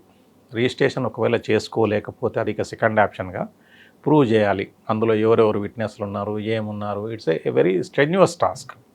కట్ టఫ్ స్క్రూటినీ ఉంటుంది. ఎవరెవరు ఉన్నారు, విట్నెస్లు ఎవరెవరు ఉన్నారు, వాళ్ళ క్రాస్ ఎగ్జామినేషన్ జరుగుతుంది, ఇవన్నీ జరుగుతుంది. సో అల్టిమేట్గా అది ప్రూవ్ కావాలి. రిజిస్ట్రేషన్ అయితే ఇవన్నీ ఏం అవసరం లేదు. ఎగ్జిక్యూషన్ గురించి ఒకసారి రిజిస్ట్రేషన్ అయితే ఎగ్జిక్యూషన్ గురించి అడగరు. ఇప్పుడు అయితే నేను నా అమ్మాయికి వీలునామా రాయాలనుకోండి, నా దగ్గర ఉన్న ప్రాపర్టీ నా కూతురికి నా తదంతరం చెల్లుతుంది అని, లేదా ముందే రాసుకోవచ్చా? మీరు ముందే రాసుకోవాలి. నా తదంతరం ఆమెకి వెళ్తుందని రాసుకొని ఒక వీలునామా రాసి పెట్టిన తర్వాత ఆమెలో మార్పు వచ్చినప్పుడు ఆ వీలునామా చెల్లదని నేను ఎనీ టైం 100 సార్లు మార్చుకోవచ్చు. మీరు 100 సార్లు మార్చుకోవచ్చు. ఫస్ట్ ఎనీ వీలునామాలో ఒక వర్డ్ ఉంటుంది, this is my last will అని ఉంటుంది. This is my last will and duly cancelling all previous wills. Must అది duly cancelling my previous will అనొచ్చు, ఆర్ ఆల్ విల్స్ అనొచ్చు. అది క్యాన్సిల్ అయిపోయినట్టు. సో ఎనీ టైం మీరు ఎన్నిసార్లు యాడ్ చేసుకోవచ్చు. విల్ డీడ్లలో లేటెస్ట్ విల్ చెల్లుతుంది, రిజిస్టర్డ్ సేల్ డీడ్లో ఎర్లియస్ట్ సేల్ డీడ్ చెల్లుతుంది. సార్ గిఫ్ట్ డీడీ ఇంకోటి దీంట్లో కూడా మీకు విల్ నామాలో కూడా మీరు అడిగారు కాబట్టి రిజిస్ట్రేషన్ చేసుకునే ముందు ఒకవేళ విల్ రిజిస్ట్రేషన్ చేసుకున్నా కూడా సమ్ టైమ్స్ ఏమవుతుందంటే అవతల వాళ్ళు తెలివిగా ఉంటే ఇంకొక ఇష్యూ రేజ్ చేస్తారు. ఆయన మెంటల్ కండిషన్ బాగోలేదు, అవును, అయితే సబ్ రిజిస్టర్ దగ్గర పోతే ఆయన మెంటల్ కండిషన్ చెక్ చేస్తాడు, చేయలేడు. కాబట్టి to avoid further litigation better to get a certificate from government certified or government psychologist that he is okay, is of sound mind అని తీసుకుని తర్వాత రాస్తే అది బెటర్. అచ్చా, అంటే వీళ్ళు రాసేటప్పుడు నా హెల్త్ కండిషన్ కూడా అందులో ముందు అది తీసుకున్న 2-3 రోజుల్లోనే రిజిస్ట్రేషన్ వీళ్ళు రిజిస్ట్రేషన్ చేసుకోవడం బెటర్. అది ఎప్పుడు ఫ్యూచర్లో ఇబ్బంది ఉంటుంది, ఏ ఇబ్బంది ఉండదు. అంటే అమ్మాయికి కానీ అబ్బాయికి కానీ ఎవరైనా ఇబ్బంది పెడితే ఆల్రెడీ సర్టిఫికేట్ ఉంది కాబట్టి చూపి. మేము మీరు అన్నట్టు ఒక 1 year కింద ఇటువంటి వ్యక్తే వచ్చారు, మా ఫ్రెండ్ సంబంధించిన ఆయన, ఒక ఆయన ఫ్రెండ్ సంబంధించి వచ్చారు. వాళ్ళు వస్తే ఏం చెప్పానంటే ఫస్ట్ వెళ్ళి తీసుకురమ్మన్నా. ఆయన ఏమన్నాడంటే మా కొడుకు కొంచెం బాగా ఇబ్బంది పెడుతున్నాడు, ఇది చేస్తున్నాడు అని చెప్పి చేశారు. అయితే వెళ్ళాము, ఆ సర్టిఫికేట్ తెచ్చుకున్న తర్వాత రిజిస్ట్రేషన్కి వెళ్ళాడు. రిజిస్ట్రేషన్ అయిపోయింది. వచ్చిన తర్వాత ఒక మంచి హై HD కెమెరా పెట్టి నేనే రికార్డ్ చేయించాను. ఏమంటే నేను ఇంతకుముందే వెళ్ళాను, వీలునామా రాశాను, ఇగో ఇవి అంశాలు, ఇక ఇదే అని చెప్పాను. ఆ తర్వాత 1 week 10 daysలోనే ఆయన ఇది చేశాడు. తర్వాత జరిగింది ఏంటంటే నేను అంతకుముందు ఆయన ఏదో వీలునామా రాసుకున్నట్టు చేసుకున్నట్టు ఏదో ఫేక్ ఒకటి అన్రిజిస్టర్డ్ ఏదో పట్టుకుని వచ్చి చేశాడు. చేసిన తర్వాత లాయర్ దగ్గరికి వెళ్ళాడట. వెళ్ళిన తర్వాత అతనికి రిజిస్ట్రేషన్ ఉందా లేదా వీలునామా ఏమైనా ఉందా, ఇంకేమైనా రాశాడా కనుక్కోండి అని చెప్పారంటే తర్వాత ఈ కాపీ సంపాదించి తీసుకెళ్ళి చేశాడు. అయితే అతను ఏమన్నాడంటే దాంట్లో నేను ఇట్లా చెక్ చేశాను, నేను డాక్టర్తో చెక్ చేయించుకున్నాను, నా సౌండ్ మైండ్ అన్నాడు, ఇది చేశాను అండ్ నేను రిజిస్ట్రేషన్ చేస్తున్నాను, ఇవన్నీ చూసిన తర్వాత అతనికి వేరే సోర్సెస్ ద్వారా కూడా వీడియో రికార్డ్ కూడా చేశారని చెప్పి చెల్లింది. అతను ఏమన్నాడంటే ఇట్ ఈజ్ యూజ్లెస్ ఎక్సర్సైజ్, నువ్వేం చేస్తావు, సౌండ్ మైండ్ ఉంది, రిజిస్ట్రేషన్ చేశాడు, వీడియో ఉంది, ఇంకేం చేస్తావు నువ్వు, ఏం చేయలేవు పో అన్నాడు. So my experiment succeeded. తండ్రి ఆస్తిలో కూతురికి భాగం, తండ్రి తాతల దగ్గర నుంచి ఆస్తిలోనే భాగం ఉంటుందా, లేదా తండ్రి తన సంపాదనలో కూతురికి భాగం ఇవ్వాలా? దీంట్లో ఏంటంటే యాన్సెస్ట్రల్ ప్రాపర్టీ ఒకటి, ఓన్ ప్రాపర్టీ ఒకటి. సో యాన్సెస్ట్రల్ ప్రాపర్టీలోనే షేర్ ఉంటుంది. ఇక ఈ ఫస్ట్ యాన్సెస్ట్రల్ ప్రాపర్టీ మాట్లాడదాం. యాన్సెస్ట్రల్ ప్రాపర్టీలో షేర్ ఉంటుంది. అయితే ఎన్టీ రామారావు గారు తీసుకొచ్చిన 87లో ఎప్పుడు తీసుకొచ్చి 80 దాంట్లో ఏముందంటే ఒక కట్ ఆఫ్ డేట్ పెట్టారు. ఆ కట్ ఆఫ్ డేట్ అవతల మ్యారేజ్ అయిన వాళ్ళకి రైట్ లేదు, కట్ ఆఫ్ డేట్ యువతల మ్యారేజ్ అయిన వాళ్ళకి రైట్ ఉంది వాళ్ళకి. కాకపోతే ఒక్క లిమిటేషన్ పెట్టారు, కూతురు ప్రాపర్ పార్టిషన్ గురించి అడగడానికి వీల్లేదు, పార్టిషన్ అయినప్పుడు నీకు వస్తుంది. అర్థం, కూతురు రైట్ లేదు, పార్టిషన్ అడగడానికి రైట్ లేదు, పార్టిషన్ అయినప్పుడు నీది నీకు వస్తుంది. కొడుకు అడగొచ్చు, పార్టిషన్ కోసం అడగొచ్చు. ఆ కొడుకు పార్టిషన్ అడిగినప్పుడు కూతురు కూడా ఇవ్వాలి. తండ్రి ఆస్తులు కొడుకు పార్టిషన్ అడగచ్చు, కానీ తాత ముత్తాతల ఆస్తులు అడిగే తండ్రి ఆస్తులు. ముత్తాత ఆస్తుల్లోనే నేను ముత్తాత ఆస్తుల గురించి మాట్లాడుతున్నాను అనుకోండి. దాంట్లో పార్టిషన్ గురించి అడిగే హక్కు కొడుకుకు ఉంది, కూతురుకు లేదు. కూతురుకు మాత్రం ఇవ్వాలి, కంపల్సరీ ఇవ్వాలి. సో 2005లో అమెండ్మెంట్ అయింది. దీనికి ఏముందంటే నో లిమిటేషన్స్. ఇంకా ఇప్పుడు ఏది ఈ డేట్ ఆ డేట్ అని ఏం లేదు, మ్యారేజ్ డేట్తో సంబంధం లేదు. తర్వాత పార్టిషన్ అడగకూడదని లేదు, కూతురు కూడా పార్టిషన్ అడగవచ్చు. ఈ 2 ప్రధానమైన చేంజెస్ వచ్చేసినాయి. సో కూతురు స్ట్రేట్ అవే పార్టిషన్ సూట్ వేసుకోవచ్చు, అప్పుడు లేదు. సార్ ఫైనల్గా చెప్పండి, మీ గురించి మాట్లాడుతుంటే దీనికి టైం సరిపోయినట్లేదు. లీగల్గా ఈ డిపార్ట్మెంట్లో లీగల్గా రావాలనుకున్న అడ్వకేట్స్కి మీరు ఇచ్చే మెసేజ్ ఏంటండి? అంటే ఒకప్పుడు లాయర్ అనగానే ఒక నమ్మకం ఇప్పటికీ ఉంది, కానీ అప్పుడు అంత లేదు. ఒకప్పుడు ఒక కక్షిదారు వచ్చారంటే అర్ధరాత్రి తలుపు కొట్టినా వాళ్ళకి అన్నం పెట్టి పిటిషన్ తీసుకున్న లాయర్లు చూసాం. కానీ ఇప్పుడు అది లాయర్ దగ్గరకు వెళ్ళాలంటే ముందు అపాయింట్మెంట్ తీసుకోవాలి, దానికి ఒక ఫీజు పెట్టారు. ఫీజు పెట్టిన తర్వాత మళ్ళీ కోర్టు ఫీజులు అని తర్వాత ఎక్స్ట్రా ఇంకెక్కువ గుంజుకుంటున్నారు. దీన్ని మనం ఏ విధంగా చూడాలండి? ఇదంతా దీంట్లో సూపర్ సీనియర్ అడ్వకేట్స్ను వదిలిపెడితే మిగతా వాళ్ళు ఎవరైనా క్లయింట్ను ఒక మనీ ఏటీఎంలో గివింగ్ మెషిన్ లాగా చూడకూడదు. ఫస్ట్ థింగ్, క్లయింట్ ఏంటంటే అతని జెన్యూన్ ఇంట్రెస్ట్ ప్రొటెక్ట్ చేయడం మన బాధ్యత. అటువంటిప్పుడు నా దగ్గరికి ఎంతోమంది వస్తున్నారు, నేను ఎవరి దగ్గర కూడా నేను అమౌంట్ తీసుకున్నాను unless he files a case. అన్నీ చెప్తాము, ప్రోస్ అండ్ కాన్స్ అన్నీ చెప్తాము, డిసైడ్ చేసుకున్నాం. ఫస్ట్ థింగ్ ఏంటంటే మనము అబద్ధాలు చెప్పకూడదు, అనవసరమైన ప్రామిసులు చేయకూడదు. సో ఏదైతే ఉంది ఈ కేసులో ఈ మేరకు ఉంది, ఈ మేరకు లేదు, ఇది అవకాశం ఉంది అని టోటల్ అన్ని నిజాలు చెప్తే మీరు ఉండడు కదండి. చెప్తాను, టోటల్ ఇంట్రికసీస్ చెప్పాల్సిన పని లేదు, కానీ టోటల్గా నీకు ఈ ప్రొవిజన్ ఆ ప్రొవిజన్ చెప్పాల్సిన పని లేదు. బట్ నీ కేసు ఎంత బలంగా ఉంది, ఏముంది, అది ఇది అని చెప్పి చెప్పొచ్చు. ఈ రకంగా ఉంది, లేదు నేను పెద్దగా స్కోప్ లేదు, నేను ప్రయత్నిస్తాను అని చెప్పి. కానీ గుర్తుపెట్టుకోండి, మీరు ఎంత ట్రాన్స్పరెంట్గా ఉంటే క్లయింట్కు మీ మీద అంత గౌరవం పెరుగుతుంది. మనం ఏమనుకుంటామంటే అతను బయటికి వెళ్ళిపోతాడని, వెళ్ళడు. మీరు ఎంత ట్రాన్స్పరెంట్గా ఉంటే మీ మీద గౌరవం పెరుగుతుంది. కానీ definitely. ఇప్పుడున్న కొంతమంది క్లయింట్స్ మీరు నిజాలు చెప్తే నమ్మకుండా వానికి పెద్ద ఆఫీసు ఆ సెటప్ ఉన్న వాళ్ళే పెద్ద లాయర్ అనుకుంటున్నారు కదా. ఒకటి ఉందిలేండి, ఇప్పుడు ప్రతి దాంట్లో ఉంది. ఇప్పుడు ఇవన్నీ మనం పెద్ద పట్టించుకోవాల్సిన పని లేదు, పోతే పోతాడు, మనం ఏం చేస్తాం. వాళ్ళకి తగిన అడ్వకేట్లు బయట ఉన్నారు, వాళ్ళని చూసుకుంటారు. మనకి కానీ కొంతమంది అడ్వకేట్స్ మీరు మిమ్మల్ని నమ్మి ఒక క్లయింట్ మీకు అన్ని ఆధారాలు ఇస్తారు, కానీ అదే ఆధారాలు ఆపోజిట్ పార్టీకి ఇచ్చి ఆయనకు సంబంధించిన అడ్వకేట్స్ వాళ్ళకు అటువైపు కూడా పిటిషన్ ఎంచుకున్న అడ్వకేట్ కొంతమంది కనిపిస్తుంటారు. అది హైలీ ఇమ్మారల్. ఇంకోటి ఏంటంటే ప్రొఫెషనల్ ఎథిక్స్ మొత్తం టోటల్గా 180 degrees ఆపోజిట్. సో అటువంటిది ఎట్టి పరిస్థితుల్లో కూడా అది కాదు. ఈవెన్ బార్ కౌన్సిల్ కూడా అటువంటిది ఏదైనా నడిస్తే డిసిప్లినరీ కమిటీకి పోతే డెఫినెట్గా యాక్షన్ తీసుకుంటారు. ఈ రోజు వరకు కూడా ఇది ఉంది, కంపల్సరీగా తీసుకుంటారు. అదేంటంటే that is the last thing an advocate should not do, is expected to do. అది మనం చేయకూడదు ఎట్టి పరిస్థితుల్లో. ఇంకోటి ఏంటంటే మీరు అడ్వకేట్ అడ్వైజ్ అని అడిగారు కదా, అడ్వైజ్ అని చెప్తాను. ఫస్ట్ థింగ్ సబ్జెక్ట్లో మాస్టరీ సంపాదించుకోవాలి, ఎంత వీలైతే అంత. ప్రతి ఒక్కరు మనం ఏం మాస్టర్లం కాదు, అందరూ జీరో నుంచి మొదలు పెట్టే వాళ్ళమే. మనం స్టడీ చేయాలి, మనం ఎప్పటికప్పుడు డెవలప్మెంట్స్ తెలుసుకుంటూ ఉండాలి. ఎస్పెషల్లీ మన స్పెషలైజేషన్ ఉన్న సబ్జెక్ట్లో తెలుసుకుంటూ ఉంటూ దాంతోపాటుగా మనం ఇంకోటి కమ్యూనికేషన్ స్కిల్స్ చాలా ఇంపార్టెంట్. కమ్యూనికేషన్ స్కిల్స్ డెవలప్ చేసుకోవాలి. రెండోది ఏంటంటే అన్నిటికంటే ముఖ్యంగా తోటి అడ్వకేట్ వాళ్ళతో కూడా కలిసి ఉండాలి, బాగుండాలి, ఫ్రీగా ఉండాలి. ఈవెన్ అవతల అడ్వకేట్తో కూడా స్నేహంగా ఉండొచ్చు, తప్పులేదు. కానీ మనం ఏంటంటే మన కేసు విషయం ఎప్పుడు కూడా అవతల అడ్వకేట్తో, మన క్లయింట్ లేనప్పుడు మనం మాట్లాడకూడదు. మన క్లయింట్ లేకుండా అవతల అడ్వకేట్తో, ఆపోజిట్ అడ్వకేట్తో మనము ఎప్పుడు కూడా మాట్లాడకూడదు. ఈ బేసిక్ థింగ్స్, ఈ ఎథిక్స్ ఉన్నప్పుడు అడ్వకేట్ ప్రొఫెషన్ ఏంటంటే అందరు అనుకున్నట్టుగా అంత మరీ దారుణం కూడా ఏం లేదు. నాకు తెలిసి పెద్దగా లగ్జరీగా బతకలేమేమో, కానీ లైవ్లీహుడ్కి ఏం డోకా లేదు. ఈ ప్రొఫెషన్ ఎప్పుడు అన్యాయం చేయదు ఎవరికి. డెఫినెట్గా ప్రతి ఒక్కరు అంత బాగానే ఉంటుంది, ఏం ప్రాబ్లం లేదు. పైగా ఇవాళ రేపు కొన్ని ఇవి కూడా వచ్చేసినాయి, ఇప్పుడు ఇన్సూరెన్స్లు వచ్చేసినాయి, హెల్త్ ఇన్సూరెన్స్లు వచ్చేసినాయి. ఒకప్పుడు ఇన్ని ఫెసిలిటీస్ లేవు. సో బాగానే ఉంది. డెఫినెట్గా మనం పెద్దగా ఈ ప్రొఫెషన్లో అంత డిసప్పాయింట్ కావాల్సిన పని ఏం లేదు. It's fine. లా ప్రొఫెషన్లో రండి, వచ్చిన వాళ్ళు మాత్రం నీట్గా, నిజాయితీగా, నిబద్ధగా పనిచేసి ప్రతి క్లయింట్ మిమ్మల్ని గుర్తుపెట్టుకుంటారంటున్నారు చల్లా వివేకానంద గారు. ఆయన చెప్తున్నట్లుగా ఇన్నాళ్ళ కాదు, లా ప్రొఫెషన్ ఇప్పుడు కార్పొరేట్ కల్చర్కి వచ్చింది కాబట్టి బతకడానికి అన్ని మార్గాలు దొరుకుతాయి. పర్టికులర్గా కేసుల విషయాలు మాత్రం నీతిగా, నిజాయితీగా ఉండేటట్టు చల్లా వివేకానంద గారు చెప్తున్నారు. ఇది చల్లా వివేకానంద గారితో ఎక్సలెంట్ ఇంటర్వ్యూ. వచ్చే వారం మరో గెస్ట్తో మళ్ళీ కలుద్దాం. అంతవరకు నమస్తే. థ్యాంక్ యూ అండి. Thank you very much.